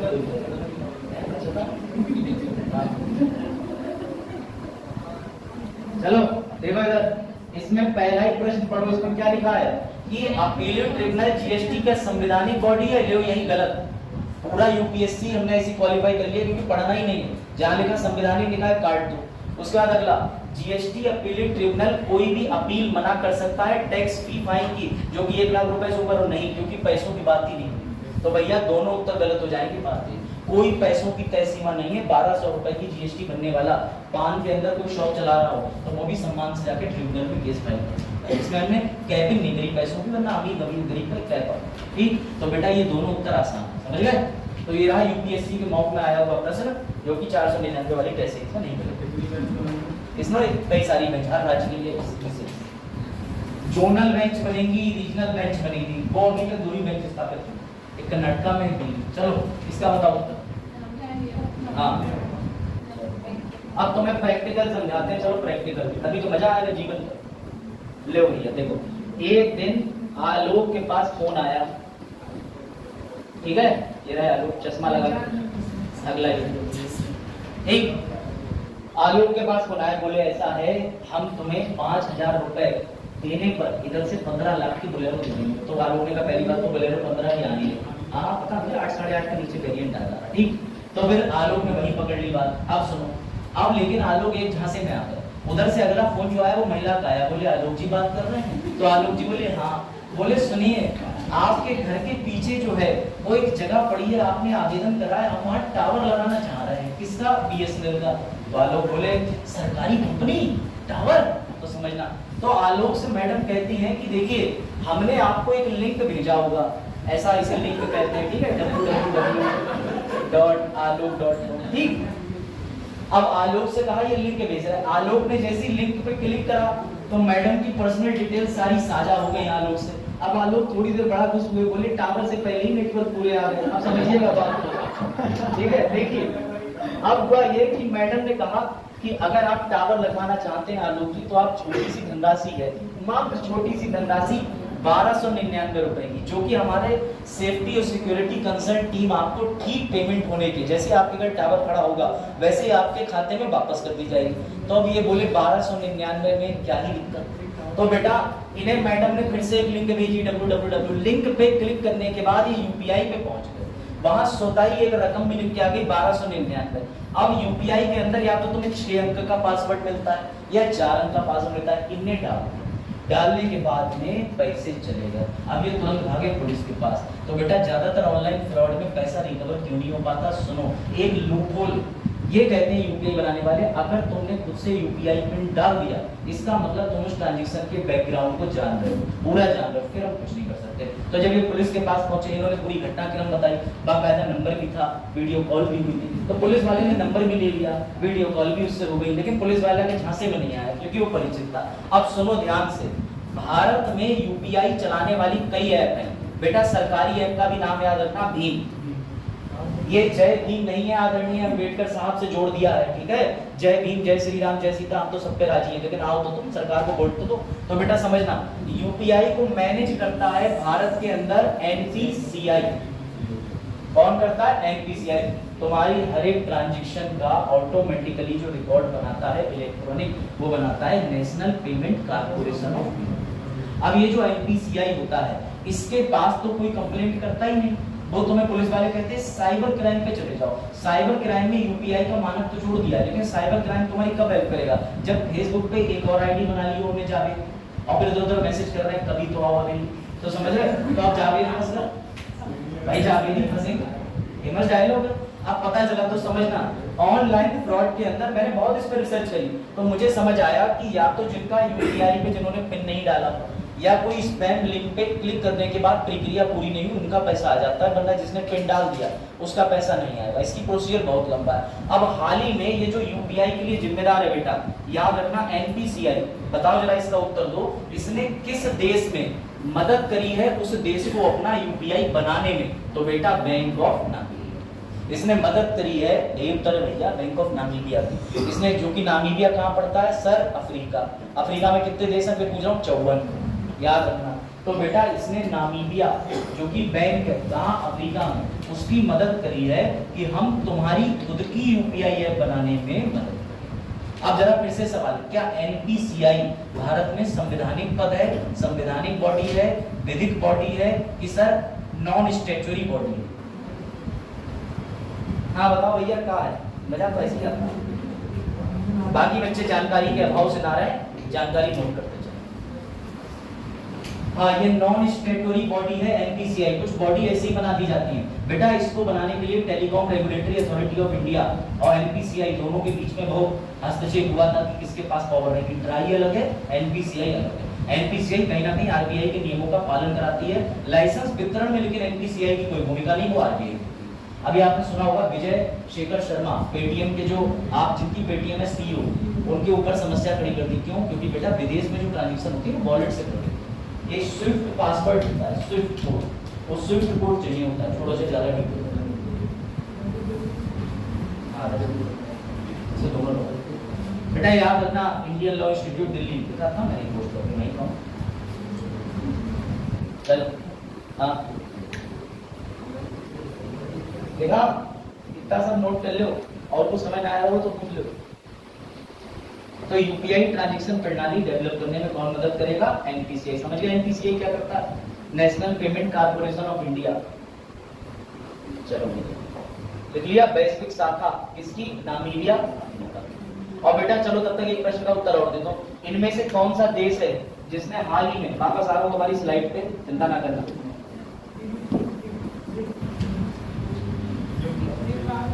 गोल्ड बेस्ड करेंसी। हाँ वेरी गुड, याद, ऐसी बात नहीं। अरे सर आपको क्या पता, हम तो 11:55 वाला हम सब मैसेज तक याद कर लेते हैं, बड़ी को डिलीट कर,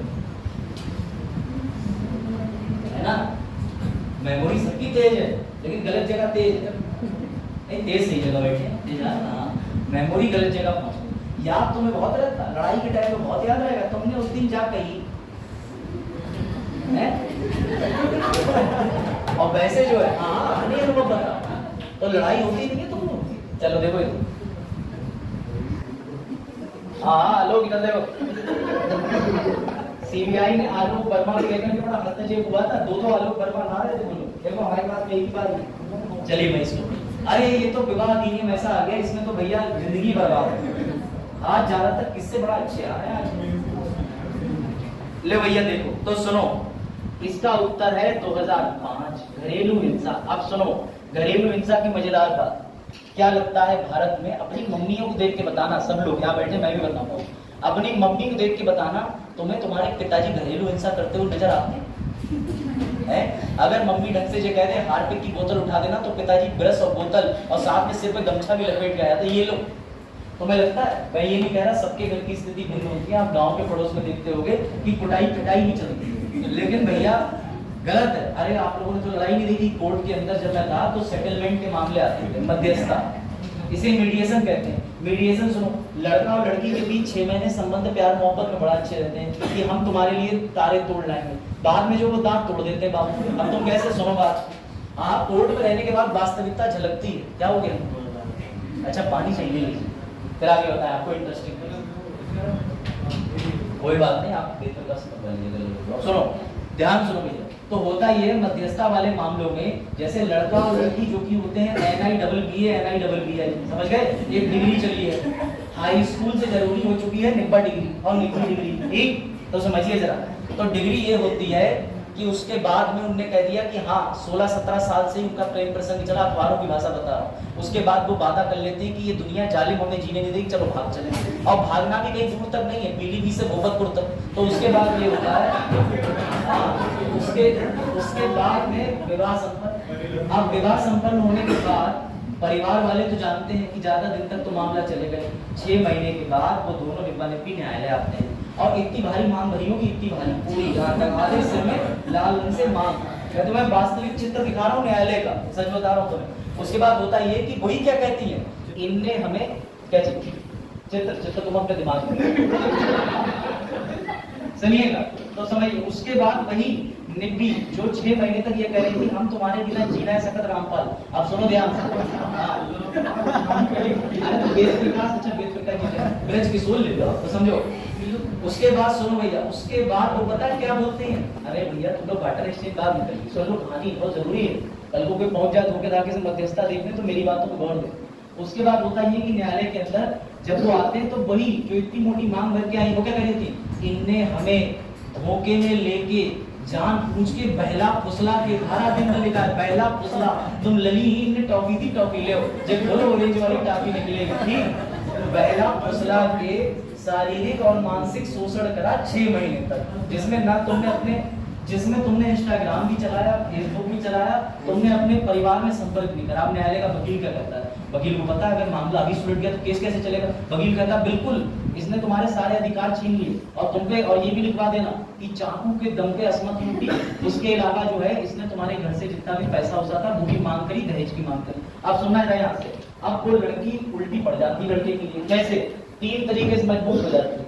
पहले तो वो ये कहती है कि भैया तुम दोगे मुझे डिवोर्स, तो लड़का कहता है मैं डिवोर्स देना नहीं चाहता, बोली देना पड़ेगा क्योंकि धाराएं ऐसी उसे पता है। दूसरा मामला वो कहती है कि तुम डिवोर्स के साथ दोगे मेंटेनेंस यानी हर्जाना, और अभी वैसे भी कल हाई कोर्ट ने, सुप्रीम कोर्ट ने कह दिया कि हम तो खुद ही कंफ्यूज है कि हम सामने वाले लड़के की आर्थिक स्थिति देख के मुआवजा लगाएं या फिर जो महिला का उत्पीड़न हुआ उस पर लगाएं, तो ये भी मामला चल रहा है। अब तीसरी सबसे बड़ी चीज समझिए, वो आता है DV एक्ट, सबसे खतरनाक चीज। बेटा सरकार भी 5 साल के लिए आती है, DV एक्ट कहता है कि 7 वर्ष विवाह के भीतर अगर तुमने किसी महिला, खुद भी उसके ऊपर कढ़ाई लौट गई आवाज से चलती, अब जैसे वो भैया छत पे खाना बना रही, तेज हवा चली, कढ़ाई खुद भी लौट गई और हाथ भी जल गया, तो भैया डोमेस्टिक वायलेंस लग जाती कि जला के बहू को मारने का प्रयास है।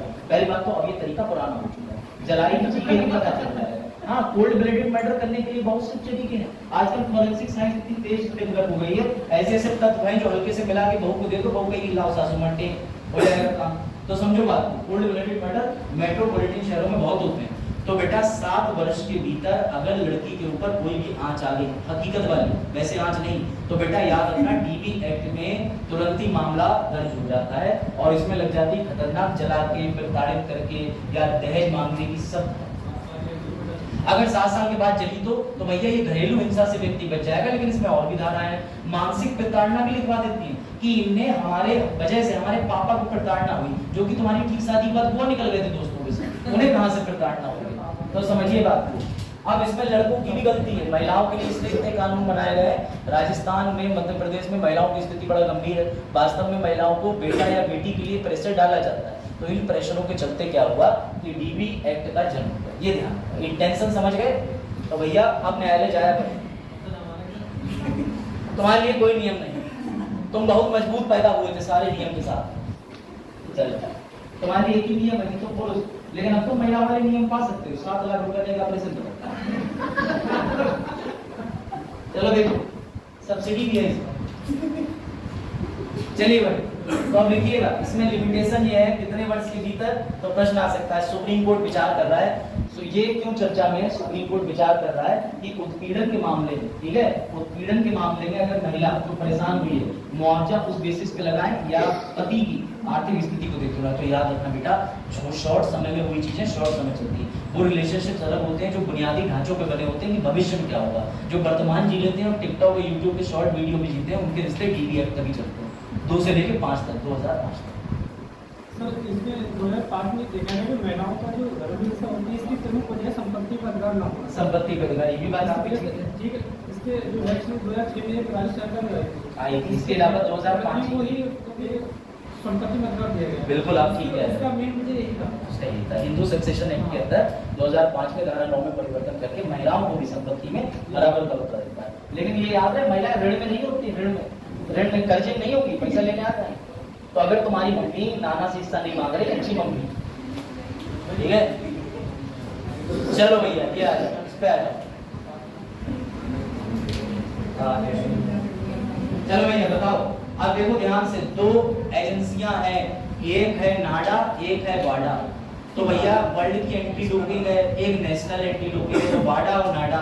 लेकिन बेटा तुम्हें ये बताना है ध्यान से कि इंडिया ने स्वच्छ खेल का मतलब बिना ड्रग्स लिए, बिना अफीम लिए, बिना गांजा लिए, ठीक है, बिना स्टेरॉइड लिए, खेल अच्छे से खेलो, इसके लिए कौन सा कैंपेन चला है बेटा? इसका उत्तर ये है play through campaign. Very good बच्चों, इसका उत्तर ये है प्ले, ले उत्तर पहले लगा, प्ले थ्रू कैंपेन, ठीक।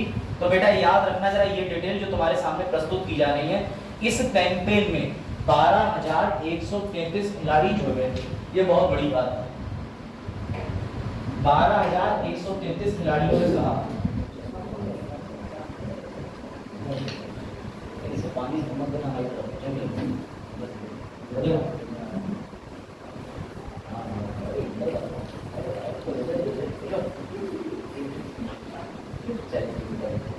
12,133 खिलाड़ी। बेटा पहले वाडा ने ये चलाया, बाद में हमारे भारत की नेशनल एंटी डोपिंग एजेंसी को लगा। तो जो वर्ल्ड में है वो वाडा, जो इंडिया में है वो नाडा, ये याद रखना। दोनों का काम एक ही है। विश्व में जितने देश हैं उन देशों में खिलाड़ियों के द्वारा किसी भी प्रकार का ऐसा ड्रग्स, अफीम जो भी है या स्टेरॉइड है जिसे लेके परफॉर्मेंस बढ़ जाती है, यहाँ तक कि भारत में खिलाड़ियों पर बैन भी लगा है। ये माना जाता है, अभी हाल ही में एक व्यक्ति है जिन पर बैन लगा था, हाँ लगा।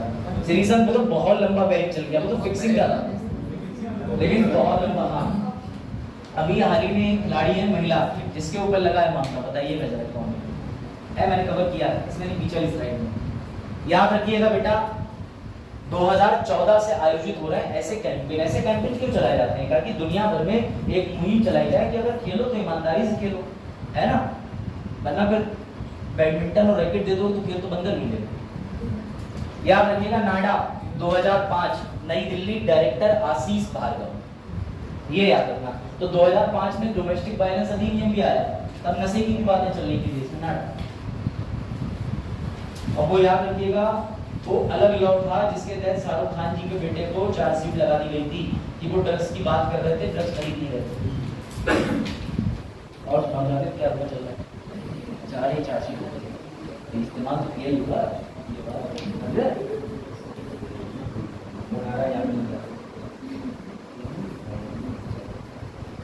लिख लिया भाई है?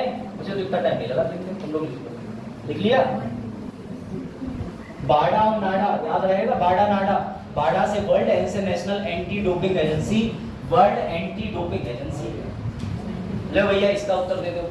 हाँ ये बड़ा प्यारा प्रश्न है बेटा। जिन लोगों को आज तक ये नहीं पता कि महिलाओं में कौन कौन सी पहलवान रही हैं, वो इनका नाम प्लीज याद कर लें। ये पहली महिला पहलवान थी जिसने पुरुष पहलवान बाबा को उठा के फेंक दिया। उस समय बड़ा चर्चा में थे बाबा। मैं उत्तर प्रदेश की बात नहीं कर रहा, ठीक है, ध्यान से देखो, बाबा अलग है ये वाले। हाँ बेटा, बाबा पहलवान को किस पहली महिला पहलवान ने उठा के फेंका? हामिदा बानो। तो बेटा याद रखिएगा जरा इनके बारे में ये चीजें नोट कर लीजिए। 4 मई 1954 को हराया था। तुम डेट मत याद रखो, सन याद कर लो 1954 में। किसको हराया था?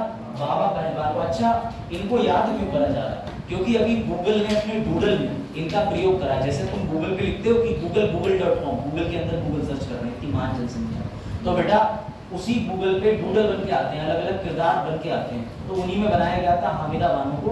ये पहली महिला पहलवान थी जिसने पुरुष पहलवान बाबा पहलवान को हराया था। ये अलीगढ़ से बिलोंग करती थी,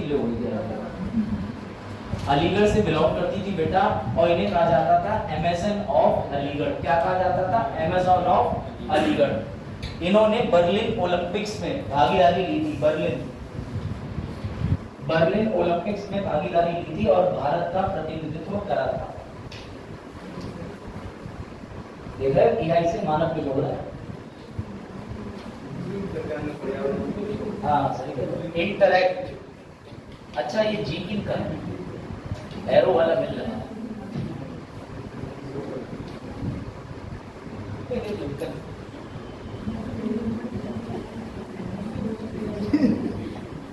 काय कैसे तो हो गया? क्या हो गया है?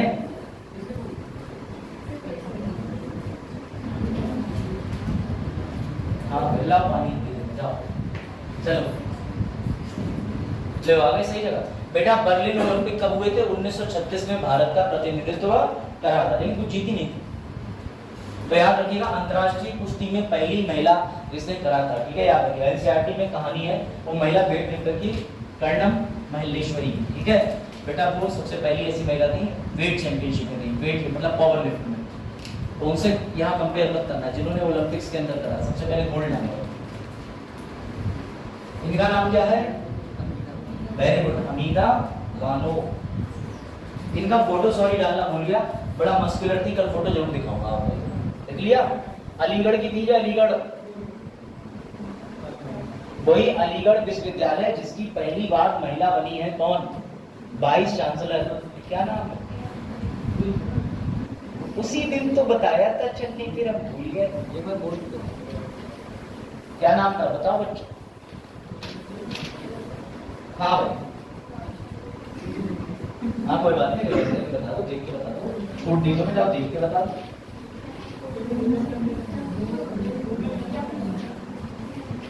इसका उत्तर देते तब तक बेटा। अब तक गाने आते थे राष्ट्रगीत, देशगीत, देशभक्ति गीत। अब ये आईसीसी, क्योंकि भैया ये भी एक त्योहार की तरह मनाया जाता है। मुझे लगता है भारत में वोट डालने लोग नहीं जाएंगे, लेकिन 8-8 घंटे जो है वो बैठ के मैच देख लेंगे। तो ये भी एक देना चाहिए। हाँ बेटा, आईसीसी T20 वर्ल्ड कप का सॉन्ग निकल के आ गया है, आउट ऑफ दिस वर्ल्ड, इस दुनिया के बाहर। मार्स पे खेलोगे क्या? चलो, तो बेटा याद रखना, आयोजन कब होना है? जून 2024। कहाँ खेला जाएगा? तो भैया 2 जगहों पे, अमेरिका, वेस्ट इंडीज। क्या नाम है? पुरुषों का आईसीसी T20 वर्ल्ड कप, पुरुषों का। अभी ऐसा खेल नहीं हुआ इसमें पुरुष महिलाएं दोनों खेल। हाँ देखा, यही जानना था। एक बार भी होना चाहिए, DBF भी लगना चाहिए।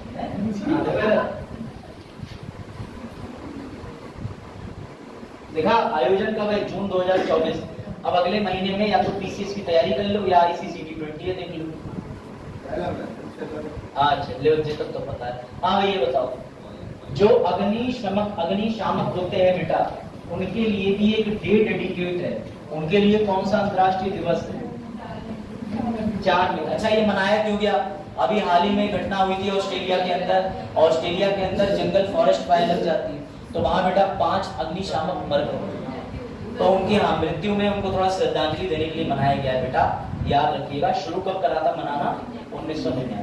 नोट कर लो, इतना बहुत खास नहीं है। 4 मई को लिख सकते हो कि इंटरनेशनल फायर फाइटर डे। फिर आगे बढ़े, आगे और इम्पोर्टेंट कल सेंसस शुरू कर देते, कल सेंसस कराया था, क्योंकि सेंसस वेडनेसडे, थर्सडे, फ्राइडे 3 दिन तो चलेगा, 2 दिन तो चलेगा। चलो फिर आगे बढ़े।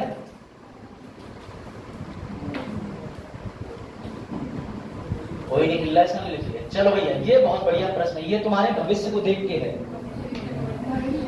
बेटा। जितने भी वृद्धजन होते हैं, जब वो जिला समाज कल्याण विभाग में जाते हैं तो वो कहते हैं लला हमारी पेंशन आई, तो वो कहते हैं कि 10 मिनट बैठ जाओ। अब अगर बुजुर्ग जो हैं वो ना बैठना चाहें तो चले जाएं जाकर के कंप्यूटर पर, और 5 बैंकें हैं जिन बैंकों को ये भविष्य पोर्टल दे दिया है, उसमें देख करके पेंशन संबंधी समस्या का निदान कर सकते हैं। यानी कि क्या पेंशन होगी, कितनी पेंशन होगी, आई कि नहीं आई, इसका उत्तर है भविष्य पोर्टल।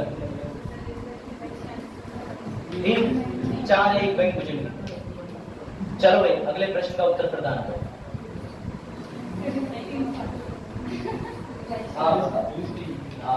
बिल्कुल सही बताइए, क्या नाम है? चलो अब आ जाओ इस पे, इसका उत्तर बताओ। बेटा प्रेस स्वतंत्रता में फिलिस्तीन के पत्रकारों की बात हुई है, इसलिए तुम्हें प्रश्न बताया, क्योंकि इंडिया की रेटिंग तो चली गई 159 पे चली गई, याद रखना। आ जाइए बेटा आ जाइए, हाँ आ जाइए, आ जाओ बैठ जाओ, 10 मिनट की क्लास और। क्या नाम है आपका? कृतिका है, तो आप लोग उपाधि से चलो बैठ जाओ, ये क्लास सुबह हो जाएगी आधे घंटे में, कोई इशू तो नहीं पड़ा, बैठ जाओ। कैफे उपाधि के जो सामने, अरे कोई नहीं, जहाँ आपको सीट में वहां बैठते हैं, फिर हम आपको और डिटेल दे देंगे, नंबर मतलब वो भी दे देंगे, जानकारी ताकि ग्रुप में हो जाए, ग्रुप तो इधर देखो इधर। चलो देखा बेटा, बच्चे जागरूक हो रहे हैं, कैफे से आए हैं तो बहुत अच्छी बात है। राहुल वाले कैफे से जानकारी है, राहुल का कैफे, तुम तो एडमिशन लिए 1 साल हो गए, तुमको कैफे का क्या करना। चलिए चलो भाई बच्चों मैं बता दूं, ठीक है, अभी तो आज करंट अफेयर क्लास चल रही है, अभी आप बस आधे घंटे बैठिएगा, इसके बाद आपको मैं बता दूंगा योजना क्या, फिर आप पे डिपेंड हो जाएगा कि आप इसमें एनरोल होते हैं कि नहीं, ठीक है। चलो भाई बच्चों इसका उत्तर दो। यूनेस्को प्रेस स्वतंत्रता पुरस्कार फिलिस्तीन, अब ये फिलिस्तीन पत्रकारों को क्यों दिया गया बताने की बात ही नहीं है, क्योंकि इजराइल और आपको पता है पैलेस्टीन विवाद के अंदर कई सारे रिपोर्टर ने बहुत ही फेयर जर्नलिज्म करी, इसके ऊपर, ठीक है। चलिए भाई अभी ये खत्म नहीं हुआ है, अब ये आ गया है उत्तर प्रदेश से, अभी योजनाएं नहीं। चलो हाँ भाई, क्षेत्रफल की क्या क्या अरे इसका ऑप्शन ही चौथा है। बेटा मैं बता रहा हूँ इसका उत्तर गलत है, मुझे भी तो बोलने दो। व्याख्या में लिखा हुआ है कि इसमें जो विकल्प, ये 2013 की बात है, लो ये पढ़ो, जिनमें स्टार बना होता है उसका मतलब होता है कि प्रश्न में परिवर्तन हुआ। ये बात हो रही है उत्तर प्रदेश की, सबसे पहले नंबर पे कौन है? राजस्थान, दूसरे नंबर पे कौन है? मध्य प्रदेश, तीसरे पे महाराष्ट्र, चौथे पे अपना उत्तर प्रदेश। अब जरा व्याख्या पढ़ लो, गलत उत्तर नहीं मिलेगा। प्रश्न काल के समय क्षेत्रफल की दृष्टि से उत्तर प्रदेश का भारत में राज्यों में 5वां स्थान था, परंतु वर्तमान समय में उत्तर प्रदेश का क्षेत्रफल की दृष्टि से 4था स्थान है। क्षेत्रफल के आधार पर भारत के राज्यों का क्रम ये रहा भैया। उत्तर प्रदेश के बाद देख लेना गुजरात भी है, कर्नाटक भी है, और अगर तुम्हें ज्यादा जानकारी लेनी हो तो ऐसे देख लेना, ठीक। चलो भैया अगले प्रश्न का उत्तर दें आप। ये बड़ा बढ़िया प्रश्न और बहुत आसान प्रश्न। हाँ भाई क्या उत्तर है? गुड। और कोई इसका उत्तर देना चाहे? प्रश्न ये कहता है कि इनमें से कौन सा जिला ऐसा है जो उत्तरांचल से, मेरी बात समझिएगा, हरियाणा से, हिमाचल से बाउंड्री शेयर करता है, तो कौन है? सहारनपुर। अब ऐसे तो मजा आएगा नहीं, तो नक्शे देखेंगे तो जरा ये देखिएगा, उत्तराखंड, हरियाणा। अब इसको रुक जाओ, दूसरे वाले मैप पे दिखा, यूपी स्पेशल वाले पे, ये यहाँ देखिए, ये सहारनपुर जो है बेटा, ये सबसे ऊपर क्या है? उत्तरी अंतिम शहर भी कह सकते हो उत्तर प्रदेश का, बिल्कुल उत्तरी, ठीक है। तो बेटा याद रखिएगा सहारनपुर किन 3 सीमाओं से लगता है?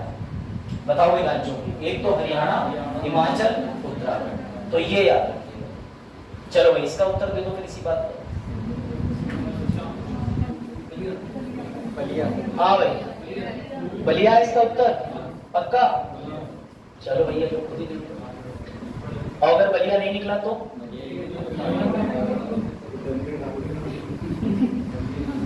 ये लो बेटा, ये है बलिया, ठीक है। अगर इसका तुम विभाजन करोगे नॉर्थ साउथ, जिन्हें ये नहीं समझ आ रहा मैं बता दूं,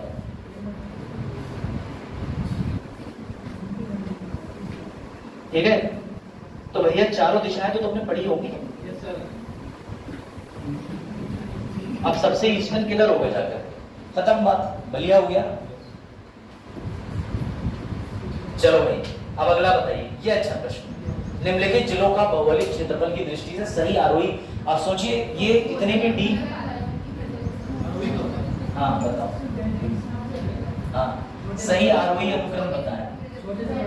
हाँ अरे ऐसे बता दो, ए बी सी डी क्या होगा, पक्का सी, बताइए भाई उत्तर ले ले बाकी बच्चे।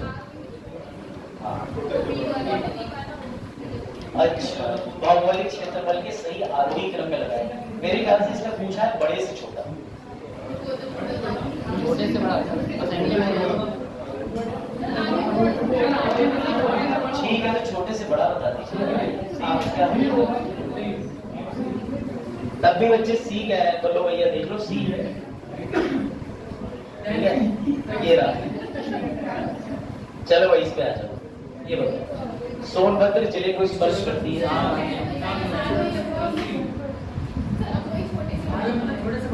इसमें ये पूछा गया है, इससे वाले पहले वाले के, ये तो देखो भैया उन्होंने ये कहा कि अगर इस तरीके से क्षेत्र है तो यहाँ से इन्होंने 4 जगहों के नाम लिख दिए, उन्होंने ये कहा कि यहाँ से घटते हुए क्रम में बताओ, तो बड़े से छोटे क्रम में उन्होंने पूछा, आई बात समझ में, इसलिए उन्होंने सी लिख दी। अगर अब देख लो ये दिया तो भैया छोटे से बड़े क्रम में पूछ लिए, बस उस आरोही क्रम लो तो लोगों की हिंदी आरोही का मतलब छोटे से बड़े क्रम की ओर हुआ है, कहाँ लिखा है बड़े से छोटा भैया, देखा भैया कंफ्यूज ना रहो। चलो स्पष्टीकरण नहीं प्रदान किया जाए, देखो सोनभद्र जिले को स्पष्ट, हाँ भाई कितने राज्यों की सीमा है सोनभद्र जिले को, कौन कौन से राज्य जरा बताओ, झारखंड, सही बिल्कुल ठीक बताया, ये लो बाकी बच्चों देखो, ये रहा झारखंड, छत्तीसगढ़, मध्य प्रदेश और उसके अलावा बिहार, अब ये रहा, ये चीज देख लो, यही 4 राज्य हैं। नक्शा क्लियर नहीं तो मैं और ज्यादा बढ़िया दिखता। चलो इसके उत्तर प्रदेश का कौन सा जनपद 4 राज्यों की सीमा से लगा हुआ, बताओ कौन सा है, सोनभद्र, जा तो सही है, ये बताओ इसका उत्तर। हाँ जिन लोगों को नहीं पता कि नोएडा इनमें से कहां पर है तो याद रखिए गौतम बुद्ध नगर। चलो इसका उत्तर बताइए, सबसे छोटा। हाँ मोदी जी कहां से खड़े होते हैं, हाँ सीरियस का देखा, इससे पहले वाला प्रश्न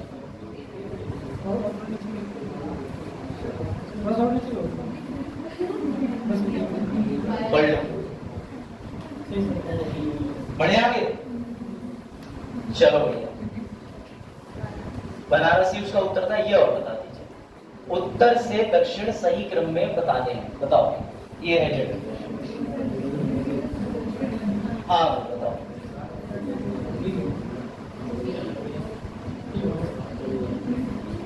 नक्शा याद होगा तो बता दो, नहीं पता कोई बात नहीं।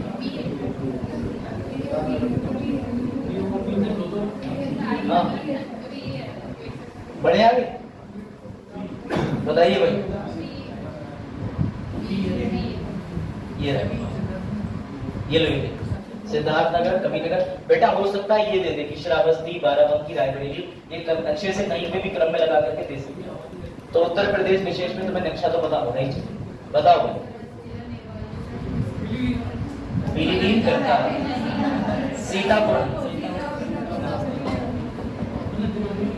ये रहा सीतापुर, बताया था 7 राज्य करते हैं ना, पीलीभीत, लखीमपुर, बहराइच, श्रावस्ती, अपना जिला ये रहा सबसे नंबर 1 पर। चलो भाई योजनाओं संबंधी प्रश्न बताओ, बताइए, लिख लेना दिया होता। हाँ भाई जल जीवन मिशन कब प्रारंभ हुआ बताओ, ये तो आसान है, 15 अगस्त 2019, पढ़ो जरा। अच्छा क्यों शुरू किया होगा जल जीवन मिशन? पहली बात तो यह है कि जल आपूर्ति की पूर्ति करने हेतु, स्वच्छ जल प्रदान कराने हेतु और किसने? मिनिस्ट्री ऑफ जल शक्ति। ठीक है, इसकी परिकल्पना 2024 तक ग्रामीण भारत के सभी घरों में व्यक्तिगत घरेलू नल कनेक्शन क्या हो गए हैं? नहीं हुए। अभी योजना इनकी जो है वो आगे देखो 90-10 पे पहुंचेगी, 50-50। चलो भाई बताओ, जल जीवन मिशन को पूर्ण करने का लक्ष्य किस वर्ष तक किया गया? अभी क्लास के बाद बच्चों से मिलने के लिए, इसलिए मैंने बैठा दिया। हाँ, 2019 से 2000। गुड। चलते चलते खत्म हो जाता है, नहीं चलेगा ऐसे कैसे? लो भाई बताओ, भारत सरकार द्वारा कितनी धनराशि? 34 करोड़ों में। लो सी, ठीक है, 3,60,000 करोड़। ये रहा। चलो भाई अगले प्रश्न का उत्तर दो। खर्च मदों में केंद्र एवं राज्य का अनुपात सुनिश्चित किया गया है। 60-40। 50-50 वाले ठीक कह रहे हैं बेटा। खर्च मदों में तय यही करा गया था कि चलेगा 50-50, लेकिन दुख की बात देखना भी आगे क्या होगा। लो इसका बताओ। पर्वतीय एवं पूर्वोत्तर राज्यों में, पूर्वोत्तर और पर्वतीय, बिल्कुल ठीक। अब आ जाएगा 90-10। लो भैया ये बताओ।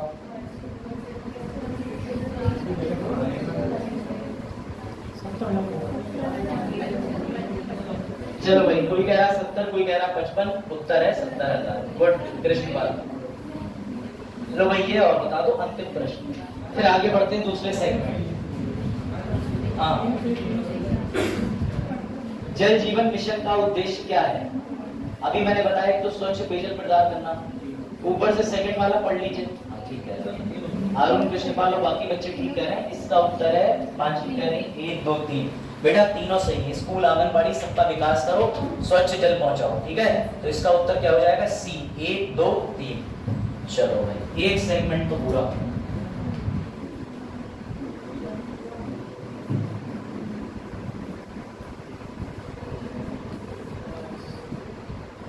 अरे अभी तक का तो बच्चे कह रहे हैं ना तो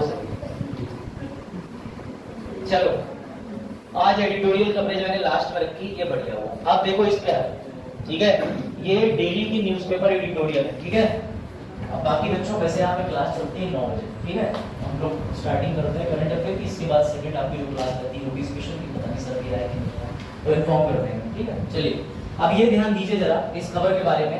आप में से कितने लोगों ने देखा है कि ट्रेन में आपके साथ कोई डिसेबल्ड सफर कर रहा हो? कभी देखा है? नहीं देखा? देखा है? तो बेटा अभी तक डिसेबलों के लिए एक समस्या थी, वो क्या थी तो मैं आपको बता दूं कि बड़ी बड़ी जो ट्रेनें होती हैं जैसे राजधानी एक्सप्रेस होगी या फिर कई ऐसी प्रमुख ट्रेनें हैं जैसे वंदे भारत की ट्रेन जो है उसके अंदर भी दिव्यांगों का कोई रिजर्वेशन सीटों को लेकर नहीं होता था। नॉर्मल ट्रेनों में होता है, जैसे आप यहाँ से 9:45 पे त्रिवेणी में बैठेंगे, उसके अंदर चाहे जनरल हो चाहे जनरल तो छोड़ ही दीजिए, उसमें अलग से एक बोगी होती है दिव्यांगों की, उसके अलावा स्लीपर होता है और एसी होता है, इनका रिजर्वेशन होता है। लेकिन अब कमाल की बात यह है कि क्या करा जा रहा है, भारत में रेलवे आरक्षण विकलांगों का बढ़ा दिया। अब जितनी भी एक्सपेंसिव ट्रेनें होंगी उसमें न्यूनतम 4 सीटें बुक करी जाएंगी प्रति क्लास में, चाहे वो एसी हो चाहे वो स्लीपर हो। ये बहुत बढ़िया पहल है सरकार, अभी तक ऐसी पहल नहीं थी, ये ध्यान रखिएगा। ठीक है, और इसके लिए इनके पास में एक पहचान पत्र होता है जिसे यूडीआईडी कार्ड कहते हैं। ये यूडीआईडी कार्ड के माध्यम से सफर कर सकते हैं। चलो अब आता है मुख्य टॉपिक, जरा ये समझिए। मुल्ला पेरियर बांध कहां पर? कहां पर सर? ना पूरी तरीके से तमिलनाडु में है, ना पूरी तरीके से केरल में। बेटा हुआ यह है कि तमिलनाडु सरकार ने केरल सरकार के ऊपर आरोप लगाए हैं और मामले को लेकर पहुंच गया है सुप्रीम कोर्ट। अब आप कहोगे सुप्रीम कोर्ट क्यों चला गया है, तो समझिएगा ये है बेटा इडुक्की नदी। अब ये जो इडुक्की रिवर है इस पे बना हुआ है मुल्ला पेरियार डैम। अब ये मुल्ला पेरियार डैम ध्यान दीजिएगा, एज और करीब मुल्ला पेरियार डैम की खासियत ये है कि ये 2 राज्यों के मध्य जो इडुक्की नदी बहती है उस पर एक डैम बना हुआ है। इस डैम को बनाने में सरकार की अहम भूमिका है। इस डैम के माध्यम से दोनों जगह अपना पानी भैया क्या करते हैं, लेते हैं। लेकिन समस्या ये आ रही है कि तमिलनाडु ने केरल पे आरोप लगाए हैं कि इस डैम का मेंटेनेंस होना, रखरखाव होना, लेकिन केरल सरकार ने मेंटेनेंस बड़े वाले की तो बात करो, नॉर्मल मेंटेनेंस भी नहीं करा, क्षतिग्रस्त स्थिति में है। तमिलनाडु सरकार ये तक कह रही है अगर तुमसे रखरखाव नहीं हो रहा है तो भैया हमें बता दो, हमें परमिशन दे दो, हम पैसा खर्च कर दें। तो विवाद यही आता है। अब इसी पे जरा देख लेते हैं कि इस नदी को लेकर के विवाद है क्या और दोनों जगहों के तर्क क्या क्या है। तो जरा इसको ध्यान से देख लीजिएगा। ये आती केरला और तमिलनाडु के पास में, इसका नाम याद रखिएगा इदुक्की। और ये विवाद जन्मा कब से है तो मैं आपको बता दूं, ये अभी का विवाद नहीं है, ये अंग्रेजों के समय से चल रहा है। 1869 के समय में ये विवाद था और तब अंग्रेजों ने साफ बात कह दी थी कि भैया इतने प्रतिशत पानी तुम ले लो, इतने प्रतिशत तुम ले लो। 50-50 का रेशियो की बात नहीं थी, लेकिन कभी 50-50 तो हो ही नहीं पाया। अब समस्या ये आ गई है कि इस बांध को जो डैमेज हो रहा है उसकी जिम्मेदारी लिए कौन, तो याद रखना इसी एवज में कर दिया गया। ठीक है, अब आपसे एक प्रश्न मेरा ये है, दोनों पक्ष आपको मैं बता देता हूँ। पहले जरा ये देखो, एक बार इसको पढ़िए। तमिलनाडु जो है विवाद की स्थिति उत्पन्न क्या हुई, तमिलनाडु क्या कह रहा है जरा ये पढ़ लो, दोनों पढ़ो फिर एक्सप्लेन करो। पढ़ो तमिलनाडु पढ़ो, क्या कह रहा है तमिलनाडु, देख रहा है पीछे। अच्छा, पहले तमिलनाडु की तरफ पढ़,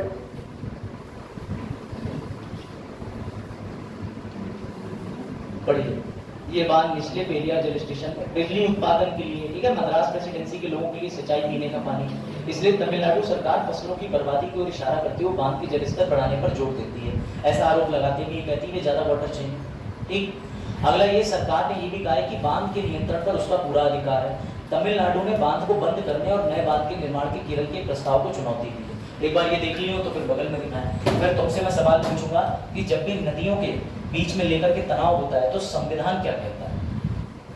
पहले ये चीज हो गई। अब जरा एक बार केरल के दृष्टिकोण से भी पढ़ लीजिए, क्योंकि ये मेंस में प्रश्न बनेगा।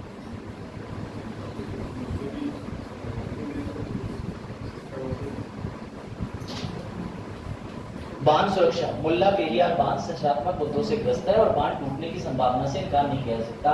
ये जो बांध है वो भूकंप संभावित क्षेत्र में स्थित है। 1979 आए छोटे छोटे भूकंप के कारण बांध में दरार आ गई, इसलिए रिपेयरिंग की बात तमिलनाडु कर रहा है। बांध में रिसाव चिंता का कारण है। 130 साल पहले निर्माण के लिए जिस प्रोसेस का उपयोग कराया गया था वो उसकी तुलना में काफी बैकवर्ड हो चुकी है। ठीक है, ये याद रखिएगा।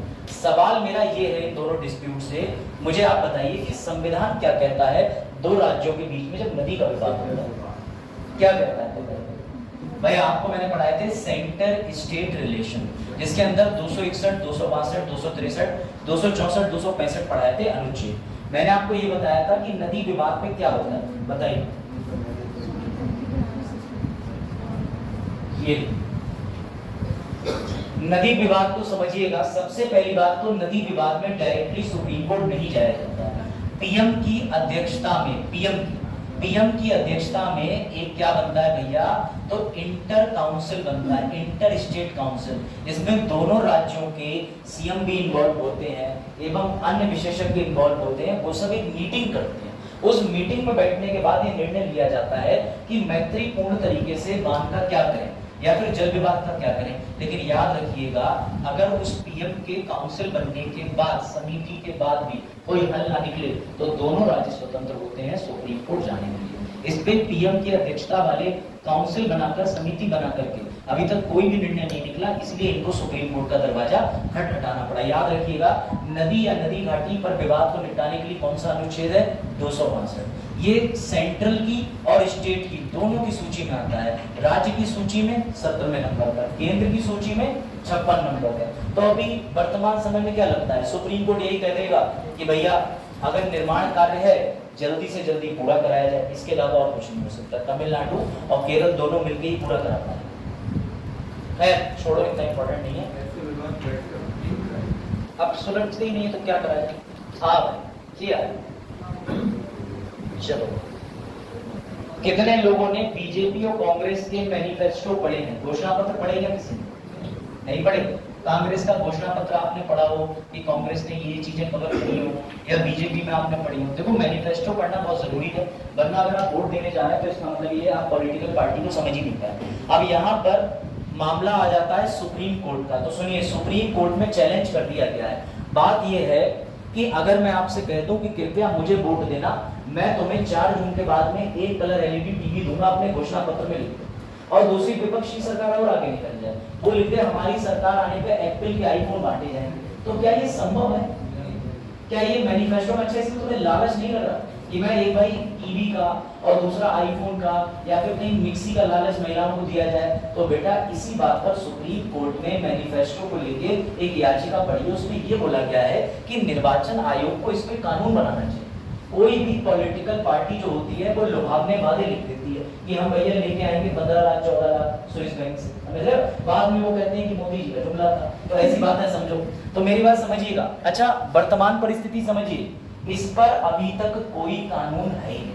अगर कोई पॉलिटिकल पार्टी दावा कर देती है तो उस दावे का कोई खंडन करने की समस्या ही नहीं बनती। तो इस पर कानून बनाने के लिए पहली बार सुप्रीम कोर्ट में मामला पहुंचा है। और ऐसे लुभावने वादे मैं आपको बता दूं, अब तो जीवित नहीं है, जयललिता जी करती थी, वो कहती थी कि हम कलर टीवी देंगे। इसके अलावा करुणानिधि जी भी करते थे, वो कहते थे मिक्सर देंगे। हाँ, ये ऑन रिकॉर्ड है। तो तुम्हें नहीं लगता ये रिश्वत जैसा, वोटर्स को लुभावना?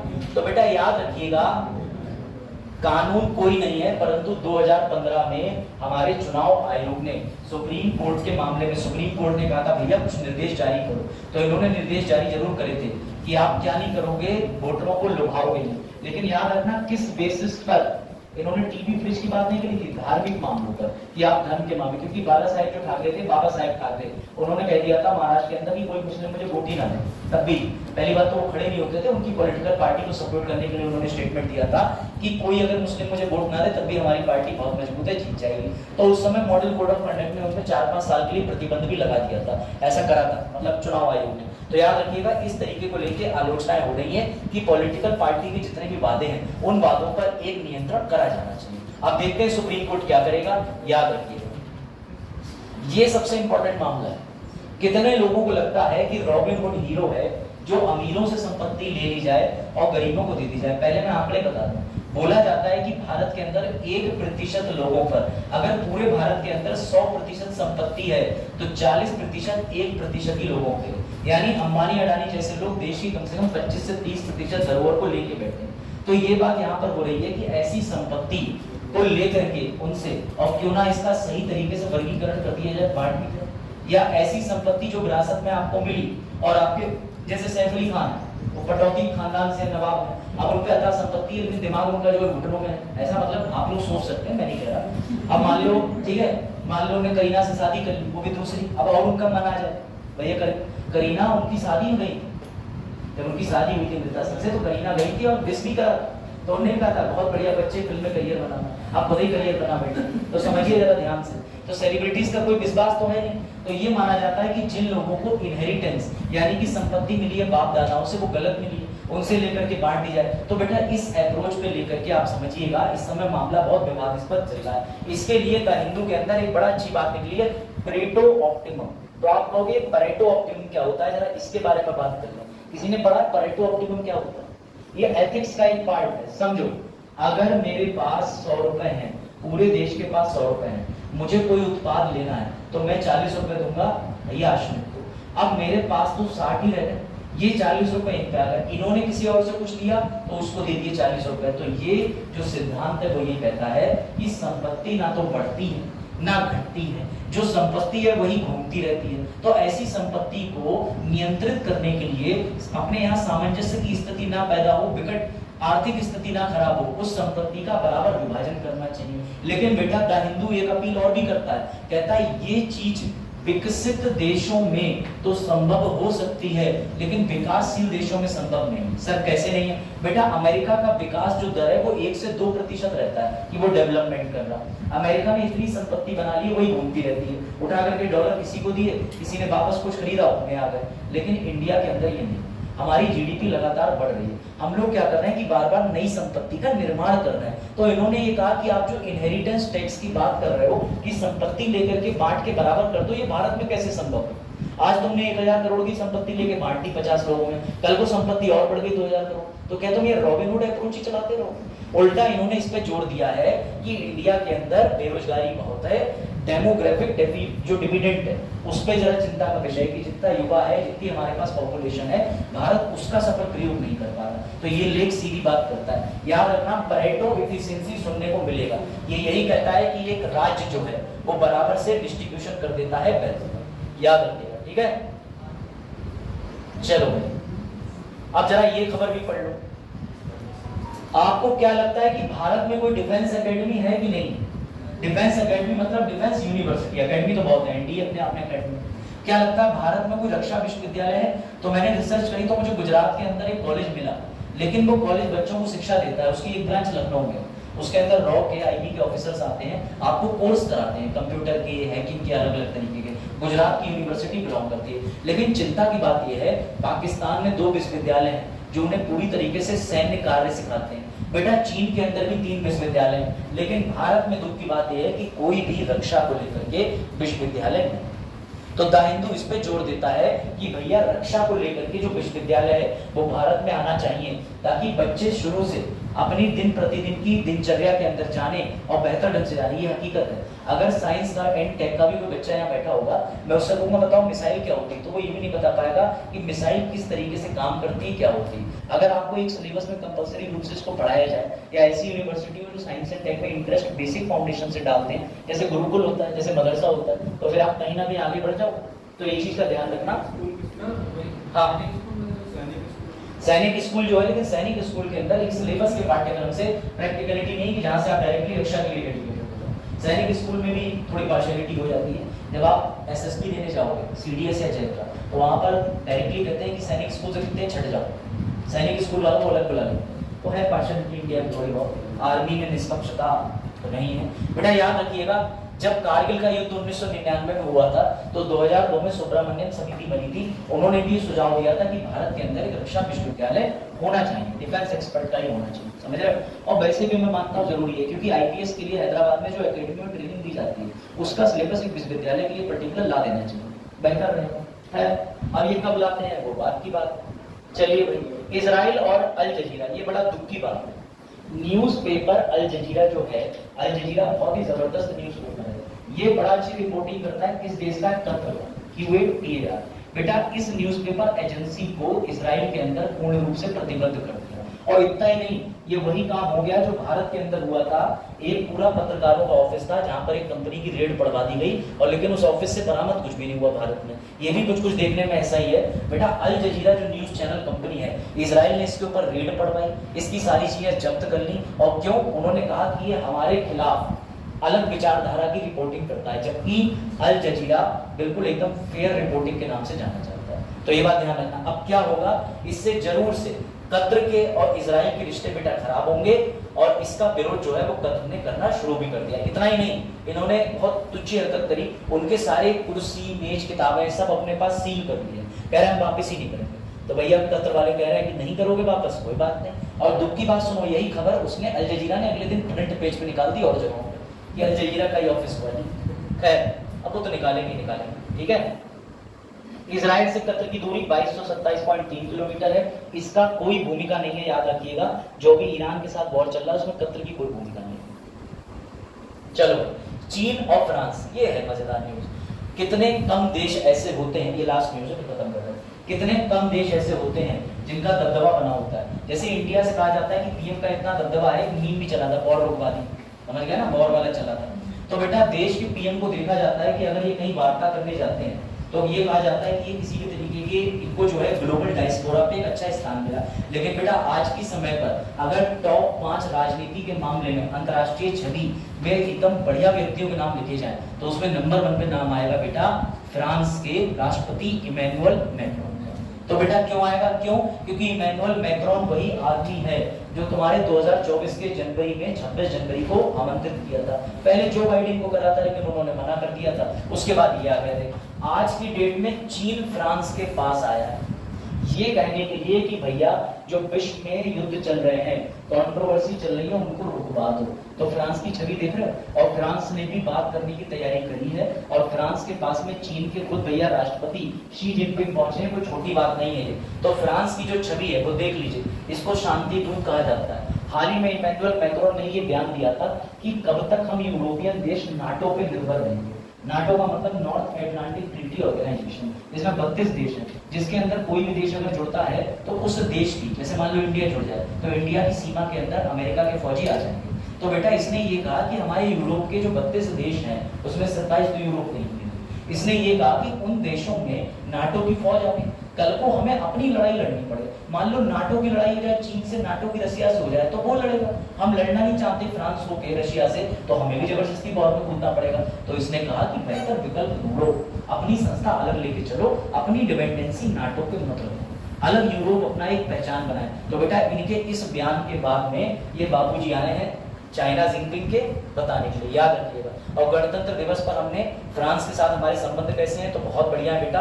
फ्रांस ने इंडिया ने मिलकर अंतर्राष्ट्रीय सौर, आपको पता होना चाहिए, अंतर्राष्ट्रीय सौर गठबंधन किया था, जिसका हेडक्वार्टर कहाँ है, गुरुग्राम, नई दिल्ली में। तो ये थे प्रमुख खबरें, ठीक है, आप इसको देख लीजिएगा।